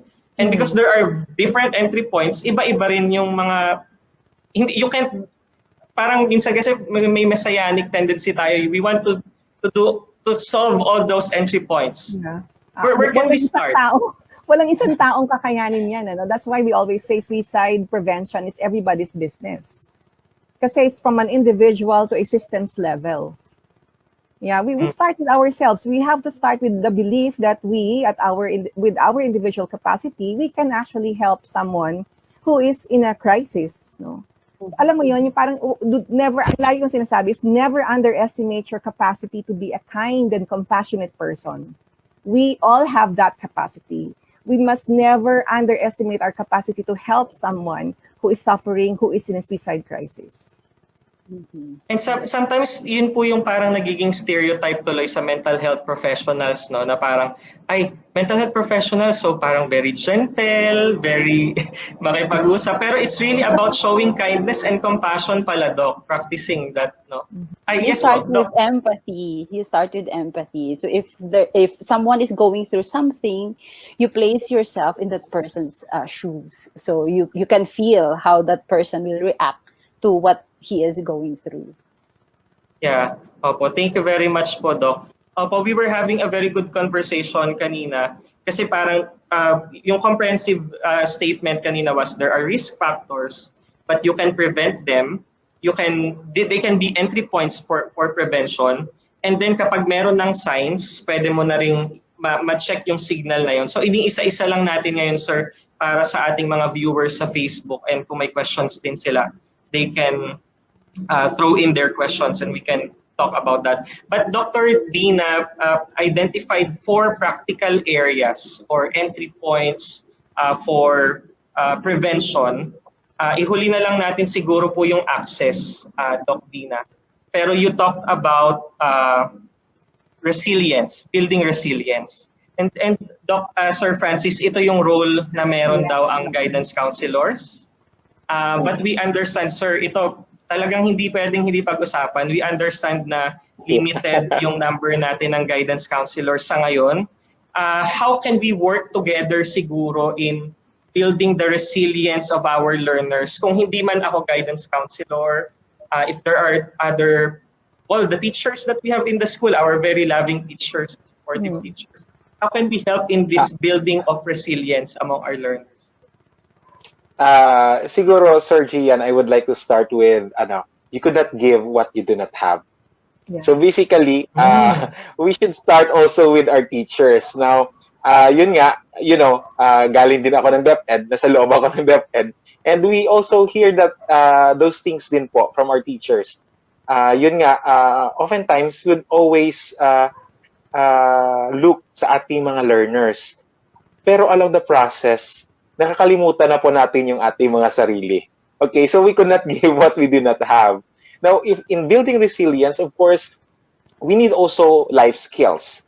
Now, as educators, we need to model these life skills sa kanila. But of course, having these life skills, syempre may hangganan din siya, or parang just like the elasticity, may point of breaking din siya. So, doon papasok sana yung ating programs also na at least mabawasan yung yung stress, or we can process ourselves, which also would help prevent the suicide. And of course, aside from that, we need also to promote wellness, to promote good habits and routines, para din na at least ma-prevent ang suicide. Opo. Ang ganda nung sinabi nyo, Sir Francis, kasi as far as DepEd is concerned, meron na tayong mga programs, meron ng homeroom guidance, ongoing ng training and all, development of life skills. But I think that's a very good point na we start with ourselves, and yung self-care is not just really about ourselves per se, but because we know that if we take care of ourselves, then we are able to take care of others and pass on the resilience. Doc Dina, you would like to add something, or Doc Joy?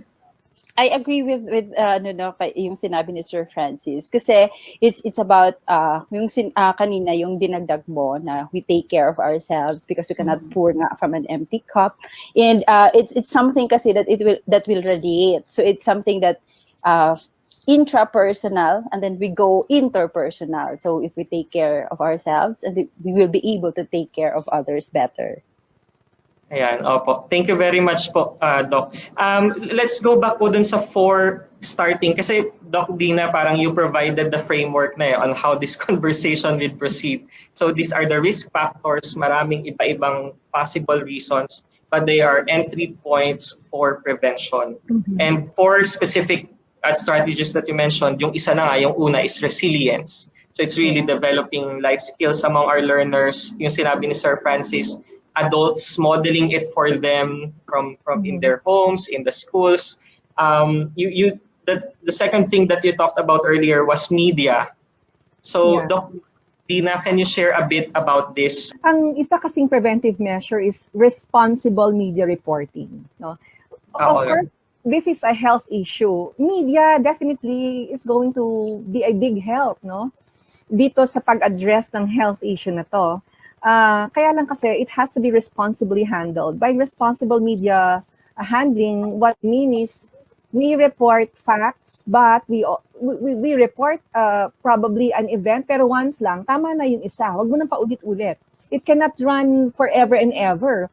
And then whenever a suicide event is reported, what has to be highlighted is the fact that this suicide first, so, i-highlight yung, okay, what was actually lost and how can this be prevented? And what can the readers do if they or someone they know is actually in a similar situation? So mas siya dun sa possibility that something can actually be done dito sa event na to. We also must not sensationalize sensationalize suicide deaths, no? So yung headline siya, yung ginagawan siya ng kakaibang caption, no? That is very dangerous sa youth, no? It can actually promote copycat suicide. All right. So Doc, halimbawa kasi so this is kung may nanonood sa atin na partners natin from the media, I believe there are efforts din naman to educate our media partners in reporting about suicide. Pero siguro po sa majority ng ating mga nanonood, let's talk about us being citizen journalists, like everyone feels like they report about something. So yung sinabi nyo kanina, Doc, wag paulit-ulitin yung incident. Let's say there is an actual incident. How do I as a person talk about it? Yeah. So again, we kasi 'di ba syempre yung maraming tao na gustong nakakaalam about what happened. And especially if like right now, we have the Facebook, we have social media, and we post everything on social media. Yeah. Tapos as in gross, yung nakikita mo talaga kung ano yung actually nangyari. So it will trigger, sometimes it will trigger sa other people then. Yun nga, it's copycat suicide. And sometimes it will trigger na maiisip nila, pwede ko palang gawin yun. So that's why people will do those things then. So for us, especially for parents na, di ba supposedly we have parental guidance, so the parents should be aware that there is something going on or may recent na death by suicide. So yung dapat ini-explain din ng parent to the child na ito yung suicide, and then you tell the child if kung may problema ba siya na staying with that person who died by suicide, and then of course you have to explain that if you need anything, we are here to support you, or there are other people who's gonna be supporting you, your teachers, your classmates, and siguro sa yung kasi the media right now, it's not just media, that the traditional na media, the print and yung sa TV, but what's more na nakakatakot is the social media, kasi sila yung unfiltered, sila yung hindi natin masyadong, so sila yon. So I think it's also the role of the parents and the teachers talaga na to guide their children and to explain to the children or to the learners ano yung nangyari. So it's okay to talk about it na open. You can talk about it in class if there's an event na close to home or nasa sa campus, it's okay to talk about it. But make sure na ang pag-uusapan nyo that help is available, that suicide actually is preventable. So yun. In addition lang, Gian, when we talk of responsible media reporting, we are not limiting our discussion to suicide events, to deaths. We also need to do a lot of campaigns for surviving suicide. So kunyari, ano ba to? Magpe-press release ka ba dahil World Suicide Prevention Day or dahil may namatay? Hindi eh. You have to, responsible media reporting will say means that you talk about suicide dun sa angle na this person survived it. Okay? So kahit na wala namang event, we talk about survival stories, success stories in prevention. That is also responsible media reporting. Oh my God, looking back in the past, let's say, years of my life, all discussions about suicide happen when there is already an incident na someone dies of suicide. Pero yung sinabi ninyo, we can normalize talking about it, but in the angle of it's survivable, it can be prevented, and there are actual people who have survived suicide. Yeah.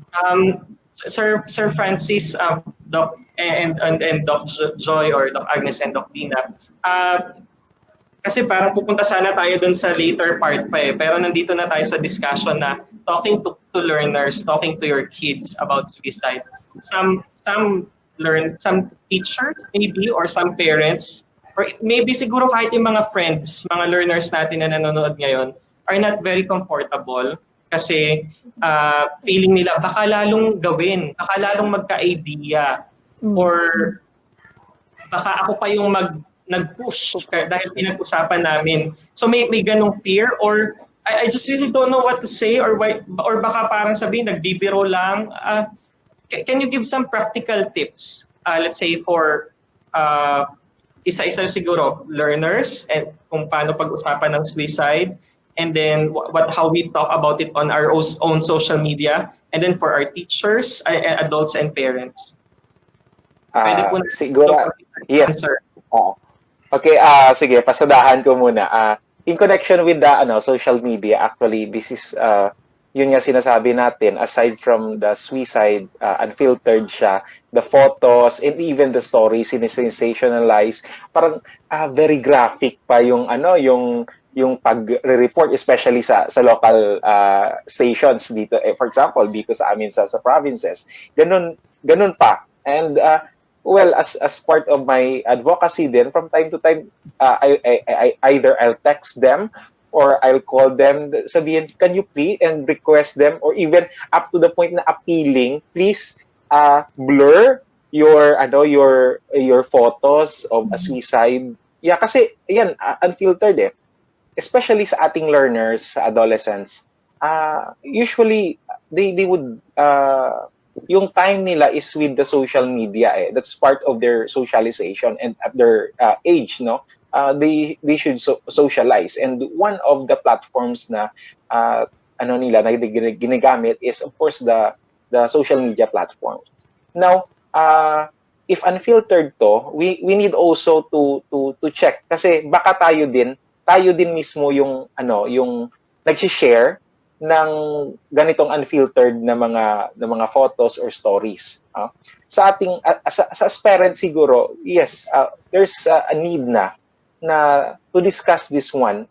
But also we need to look from the moral side because well, pag pumasok yung different beliefs natin, baka may magkabanggaan din eh. But then again, we look this from a perspective na syempre there is something happening in us. It's a collective, kumbaga nagkapatong-patong na yan, hindi lang na-address and may trigger in some way or in one way or another. So well, it's quite sensitive, but syempre we need to start addressing this kind of situation in order to prevent it also. Thank you, Sir Francis. Doc Joy or Doc Tina? I think naman talaga na we have to choose our language na age appropriate, especially for our learners. Kasi for example, the kindergarten, so what do they know about death? So they don't have siguro pa the perception or they don't have the idea that death is permanent. Because according to sa natural na development of a person, of a child, talagang wala pa sila sa age that they understand the permanence of death. So we use appropriate language to talk about it. If there's an event there's a suicide in the campus or in the community, and then we also have to i-level natin sa kanila kung ano yung naiintindihan nila, and we have to actually deal with pag-usapan natin ano kaya yung nagiging reason for that person. Like for example, we have to explain that this person has been, for example, if that person has been mentally ill talaga or diagnosed with depression, which is most common for those who died by suicide. So we need to explain to the kids kung nakakaintindi na sila. But for those na children na younger, na hindi pa naman sila nakakaintindi, so I don't think that we really have to explain to them what suicide is, or we don't have to tell them that it's, kasi minsan din kasi ginagamit the parents, huwag niyong gawin yan kasi masama yan, you will be punished by God. So syempre it's gonna create something na ano sa mga bata. So we don't use that to explain because there are hindi naman siya totoo. So we don't know 'di ba? Kasi it's a mental illness. So it's a disorder for na cause. So we don't say na it's you will be punished by God if you die by suicide, if you do something similar to that to what that person did. So we have to avoid those things. Yeah. Well, in addition na lang siguro, no, when people want to talk about suicide, then we talk to them about it. Kasi mararamdaman mo naman kung ready din sila to talk about it. Pero, all of us, no, any community member, no, parents, teachers, guidance counselors, even security guards, even janitors and janitors, kapag may nagpahiwatig, we must be comfortable talking about it. Tahasan nating tatanungin, people in difficult situations like you, sometimes they no longer have reasons to live. Do you feel this way also? There are ways to ask them in a non-judgmental manner, but we need to talk about it. And I'm really thankful to DepEd that we are talking about it in this light. No? Doc, punta na po tayo dun sa maganda yung actually thank you po dun sa mga practical tips, no, like pagiging age appropriate ng language, knowing yung level na ma-understand. Pero Doc Lina, gusto ko po yung sinabi ninyo na pag merong nagpapahiwatig. Yan. So siguro kasi yung fourth point po ninyo kanina, so tapos na tayo sa resilience, media, portrayal, and then reporting of cases, how we talk about cases. Yung sinabi nyo kanina is about restricting access. This is already about the means. Yes. So. Would you like to elaborate on that, Doc? Kasi ang next question ko na is, yun na, yung part na pagpapahiwatig. Yeah. Well, yun nga. Tayo kasi nagpapahiwatig tayo. Ang mga Pinoy, ganun eh. Hindi diretso nagsasabi kahit nga gusto mo na, sabi mo na, hindi, ayoko, di ba? Pero if we are sensitive enough, we can actually gauge, no, kung ano talaga yung nararamdaman ng isang tao. Well, there are warning signs of suicide, no? And, well, to be honest, kahit na siguro lahat ng warning signs nakita na natin at lahat ginawa na natin, sometimes it happens, no? Na meron pa rin namamatay dahil sa suicide, but that does not mean that it's not preventable at all.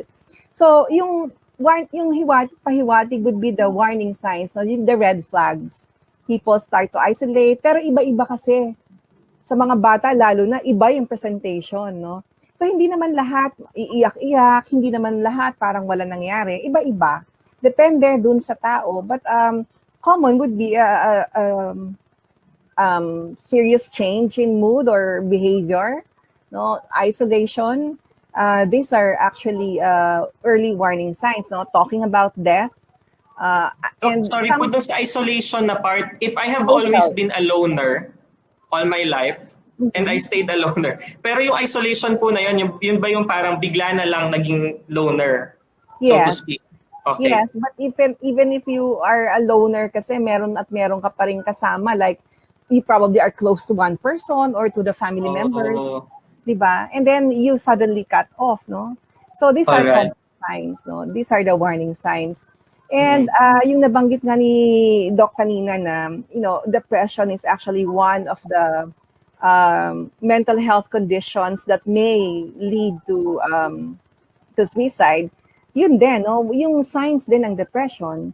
So, to answer your question na paano mo in relation to restricting access, kung alam mo na meron siyang ganun, meron siyang depression, and there could be means, actually, may nasasabi siya na paraan, then we have to make sure that wala siyang access sa mga paraan na yun. Doc, is it okay to be specific about it? I mean, kasi for example, you know that the person is taking meds, so you will really be firm na let me handle your meds, ganon? Yes, we do to that extent. Yes, we do that to many students. We talk to the students and we tell them, I am concerned that you might actually take the meds because you mentioned that you have that tendency or you've done it before. Is it okay if I call somebody and tell them that you have a prescription? Or can I email this prescription to your father or to your mother, whoever is the supporter? Kasi sa mental health law, meron na tayong ina-appoint na supporter, no? for any mental health client. So that one is preventing access. Restricting. Okay, so it's really yung parang practical na on the side na, especially if you already saw signs, warning signs yung ginamit niyo po kanina. I like yung sinabi niyo po, Doc, na iba-iba ang representation per person. Merong masaya pa rin and then hindi mo napansin, meron namang biglang lumungkot, pero there are yung common, parang sabi niyo po, there's something common among them, and one of that is the person really talking about the plan already. And sometimes that's not actually common, but that is possible. That is possible. Okay, so some will not, but if someone does, meron ako naririnig, Doc, and siguro pwede rin po itong masagot ng ating guidance counselor or ng ating mental health crisis hotline na nakaka-receive ng actual calls. There is a belief that if a person already talks about suicide, it's likely daw na, ay, buti sinasabi niya. Ibig sabihin niyan, hindi niya itutuloy. Actually, there's also one thing that I want to discuss, and good thing na bring up mo yan, Gian. There's, apart from suicide, there's also another term, yung self-harm. These are especially the teenagers or the younger kids na sinasaktan yung sarili. Some of them, although it's really very sinasabi nga na for lang siya, no, attention seeking, but for us, for mental health practitioners or professionals, we do take it seriously. So if someone says na I'm gonna kill myself, I'm gonna use my medication, I'm gonna go mag-overdose ako, then we believe that person. So we really have to, we believe na gagawin niya. Kesa sa it's kung hindi mo siya papaniwalaan, it might be too late. So nasaan na yung prevention natin? So it's better to act na we believe na gagawin niya until proven otherwise, based on our own assessment, clinical assessment. Yes, tama po yung sinasabi ni Doc Agnes, no. We need to seryosohin natin talaga yung pag sinabi niyang magpapakamatay ako, definitely, whether it's a joke or not, we should have that sensitivity na talagang, it's a matter of life and death, kumbaga. So, kasi sa atin, baka, yun nga, arte lang yan, drama lang, chos lang yan, parang ganun ba? But again, if it becomes a habit, we will, hindi na natin malalaman if talagang, again, totoo ba to or not? And again, yung suicide prevention. And of course, yung sinabi ni Doc, yung sa NSSI, yung non-suicidal self-injury, yes, usually, marami yan sa ating adolescents. And for example, as a teacher, if you're sensitive enough, yan, titingnan mo na yan. Kasi dati, syempre, nasa wrists yan. May bandana, may panyo. But eventually, alam na nila kung saan itatago yan, under their skirts or their pants and so on. So for educators, for our parents, we need also to look on that aspect, ang NSSI or yung non-suicidal self-injury po. Many would do cut no sa NSSI. So restricting access will also mean making sure na wala silang anything to cut themselves with. So yan yung mga paraan. And then restricting access will also mean you have better designs ng mga buildings mo so that there's no dangerous part, no, dun sa building mo. May overhang siguro yan so that if it's from one floor down, sasabit siya. Hindi na pwede yung mga designs na katulad dati, no? Maraming, as I said, it's an entire system.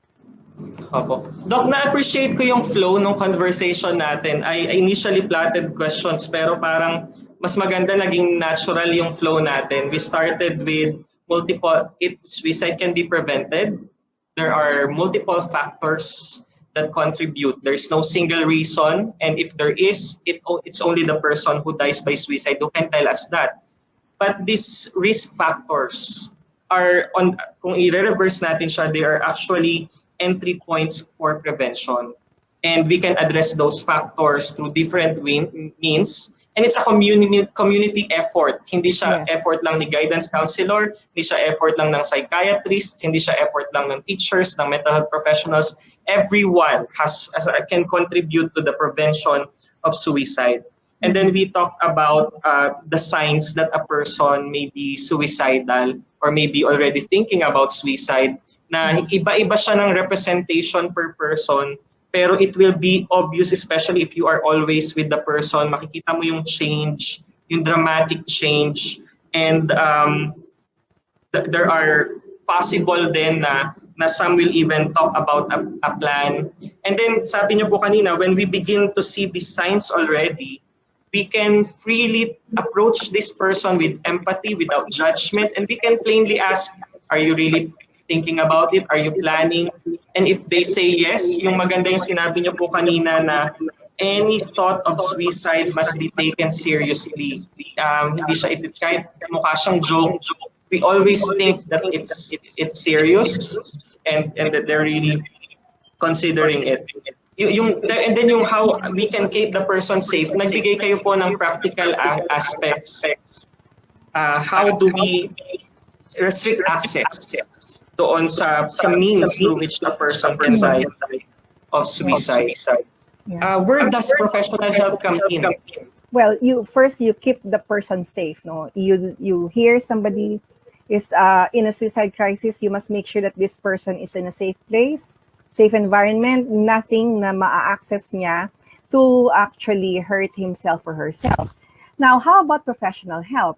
Okay, so the professional help will depend actually, no? Kung alam natin na meron na siyang mental health condition that predispose this person to hurt himself or herself, then mental health consultations can actually be done. We have to ask this person, how do you want to be helped? Do you want me to talk to someone? Do you want me to connect you to a guidance counselor? Do you want me to connect you to a psychologist? And then we have to admit ourselves din. Kunyari, ikaw, nanay, sabihin mo, sa totoo lang, hindi ko na alam kung anong gagawin ko. Gusto mo ba na humingi tayo ng tulong? Kanino mo gustong humingi ng tulong? Yon. And then actually that jump starts that conversation in asking help. Kahit anong help, sa pare, sa pastor, as long as help is sought. Okay? Mental health worker, maybe the barangay health worker, I don't know, a trusted person. Basta you need to jumpstart that conversation that help is available. Mm-hmm. And maybe dito na rin po pumapasok yung ating crisis line, Doc. Yes. Yes. Okay. Actually, the crisis hotline is just one of the efforts of the government. For suicide prevention. Pero yun nga, lahat tayo, pwede tayong tumulong. We can prevent suicide. So yung nandun ka na sa dulo, yun na yung part that you need help na if someone is really in crisis, na on the brink na siya talaga of suicide, then there's help. Pwede mong tawagan. But then the crisis hotline kasi will since nandito siya sa Metro Manila, so although it's available, anyone in the Philippines or outside of the Philippines can call. Pero kasi, syempre, lang siya, crisis hotline, we will help the person who is attending to the person in crisis. We may also refer the person in crisis to a nearest na provider, the service provider for support. So ganun ang ginagawa ng crisis hotline. But then at the end of the day, kung saan siya pinakamalapit at saan siya most comfortable, dun mo siya dadalhin. Unless, of course, if there's another mental condition, like for example, a psychosis, just syempre the person himself or herself cannot decide na for himself. So that's when we need somebody else to decide for the person. Of course, from the end of guidance counselors, especially in schools, yung isang concern namin, syempre, kakaunti lang guidance counselors. However, okay, from the practical point of view, syempre, pag mga ganito, especially yung suicide plus may underlying psychological or clinical na aspect, then we have to refer that to a higher professional. Because, of course, that's beyond our capacity as counselors. We can identify in one way or another, but it's beyond ng aming practice. syempre, as counselors, yung magagawa namin is on the promotion and the prevention side. And of course, on the aftercare. In case na, for example, yung isang learner natin or isang teacher natin, may history na of attempted suicide, for example, then your mental health professionals, alam din nila so that they can help. Kung baga, at least, for example, sa learner, the counselor can talk with the teacher or the teachers, for example, na some things should be given or may mga considerations na we have to take. Especially, of course, yung support kailangan din ng learner. So, as an aftercare, bridging from yung naranasan niya, then pagbalik niya sa school, that's where also counselors and of course our teachers can help. Sir, ang maganda yung sinabi niyo po, no, na meron talagang delineation ng role. At maganda rin yung sinabi ni Dr. Dina kanina na at least jumpstart yung help. Kung kanino willing magpatulong just to jumpstart. Pero ang maganda sa atin sa DepEd, Sir Francis, is our teachers are being trained on homeroom guidance. So kahit papano meron tayo dong mental health topics, I understand. And then meron tayong PFA, yes, psychological first aid providers trained through our mental health and psychosocial support services program led by the DRRMS. So we have these people already.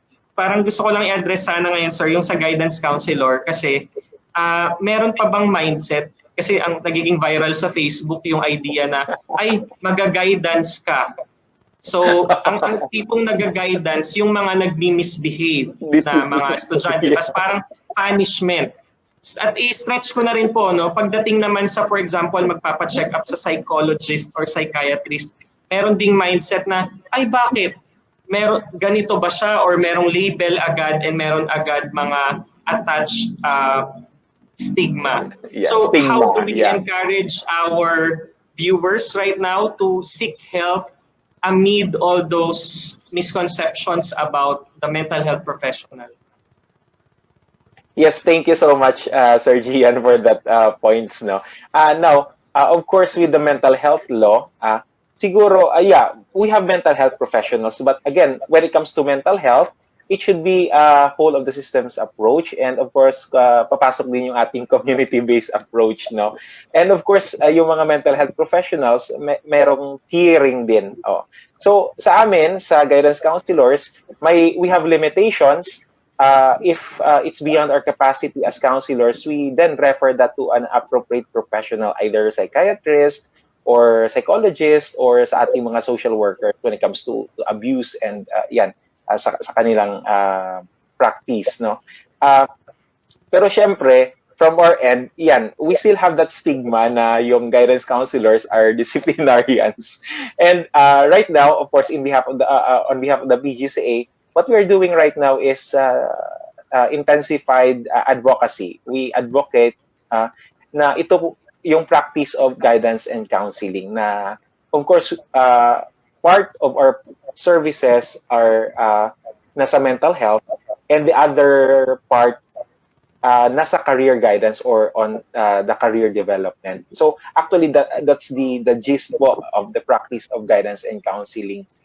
And of course, so sir, yung traditional mindset na discipline officer, na taga-parusa, we are already gearing away from that old views of the guidance counselor. Yes, hindi po 'yon. That's the reason po na naisa batas yung RA 9258 to professionalize the practice of guidance and counseling.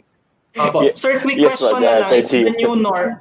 It's the new normal. How can the learners, let's say, ngayon bakasyon pa naman, but when classes open, hindi na sila makakapunta sa guidance counselor's office. Meron tayong mga learners na excite pa man din siguro na, ay, hindi pala tagapagparusa ang guidance counselor, pwede pala akong kumatok sa kanya and mag-confide.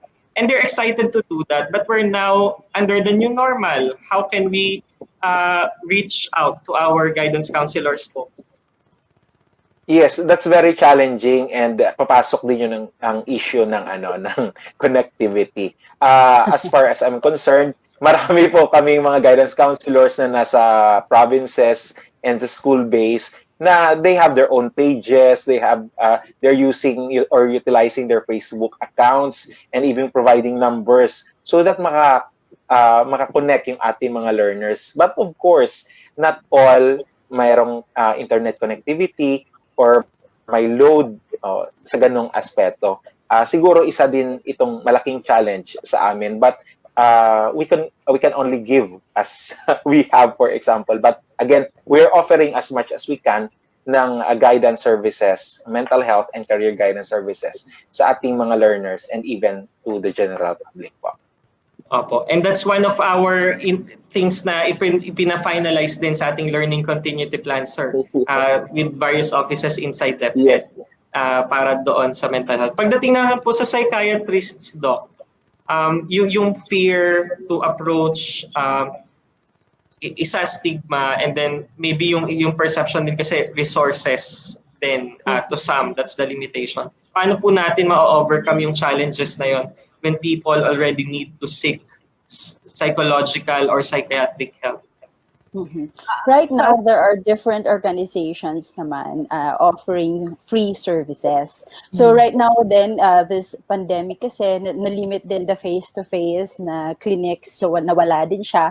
So we offer na yung virtual clinics. So there are virtual clinics. Sometimes nga lang medyo pricey with other other service providers, but we have actually those in government. There are free services for those who will be availing of our psychiatric services. So free naman po tayo. So hindi naman kailangan nilang magbayad. So yun nga, wala pa nga lang munang face-to-face. It's also a challenge for us. Yeah. Sa UP Diliman kasi, psychiatric and psychological consultations are free for students, for current students, staff, and faculty. So that is actually improving the access, no? Kasi even if it's available, if it's not accessible because of the price, then parang wala din di ba? Yung affordability, no? So, swerte na lang din ngayon dahil students can still access, no, yung free services basta enrolled sila, and same with the employees and the faculty. Maraming salamat po. I like how we are ending. Habang babalik tayo kasi sa simula as I see the flow of our discussion po, we are now talking about availability and accessibility of resources. And we admit as a nation na, especially in comparison, let's say, sa mas advanced na sa mental health services, marami pa tayong challenges. But then we go back dun sa discussion natin kanina na dahil nga po progression din naman minsan ang mga, progression ang mental health conditions. Sometimes they can be prevented at the early stage, at the start, yung meron palang warning signs. So we go back to the risk factors. So we go back to the entry points the entry points of prevention. So ang ganda lang po nung pagkakabuo, nung cycle nung naging usapan natin na now that we have this access, we have this issue of access and availability and accessibility, we do our best dun sa part na yon. But at the same time, wherever we are, pwede rin tayo makakontribute dun sa stage 0 pa lang, sa stage 1 pa lang, which is addressing the risk factors. Which you started with as simple as expressing empathy sa iyong workmates, showing kindness, and those things. Upang ihatid ang kanyang pampinig na pananalita, malugod po namin inaanyayahan ang ating Assistant Schools Division Superintendent, Dr. Ivan Brian L. Intuctivo. Isang mapagpala at malusog na linggo sa ating lahat. Pinagdiwang natin ang ating okay sa DepEd One Health Week celebration. Ito ay pagdiwang ng ating 6 na programa na tumatalakay, tumutukoy, naglilinang at pinapaunlad ang ating kalusugan. Nawa itong buong linggong ito ay kumintal at tumimo sa ating mga puso at isipan ang kahalagahan ng pag-aalaga ng ating sarili, pag-aalaga ng ating kapwa, pagpapanatili ng malusog na pangangatawan. Sa ating mga kasamahan sa medical, dental, and nursing services o ang ating school health services, isang pagsaludo po at pagpupugay sa isang successful na health week natin. Yan. Sa ating mga paaralan at sa bawat guro, punong guro, sa ating mga magulang at mga mag-aaral na sinamahan kaming magdiwang sa health week na ito.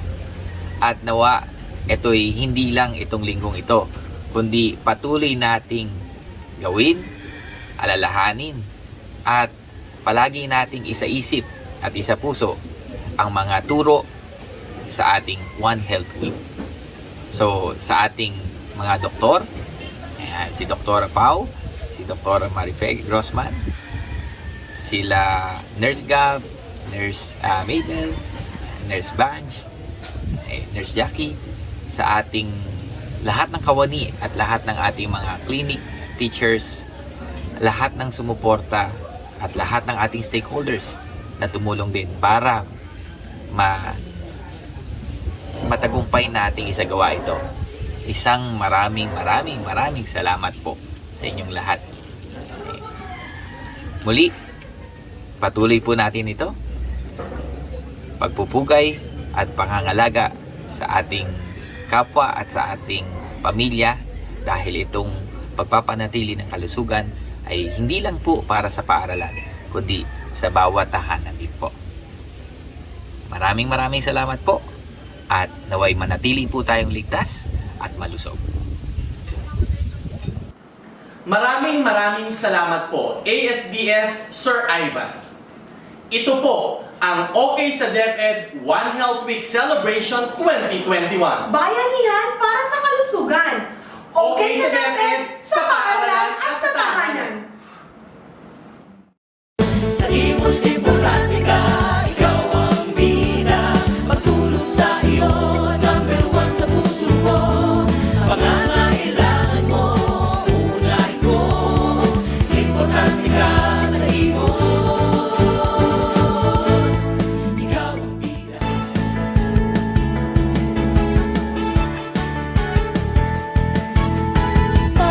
Tara na okay, Oplan kalusugan sa DepEd. Halina't alamin atin ang tuklasin, mga health programs ating palaganapin. Tara na okay, Oplan kalusugan sa DepEd.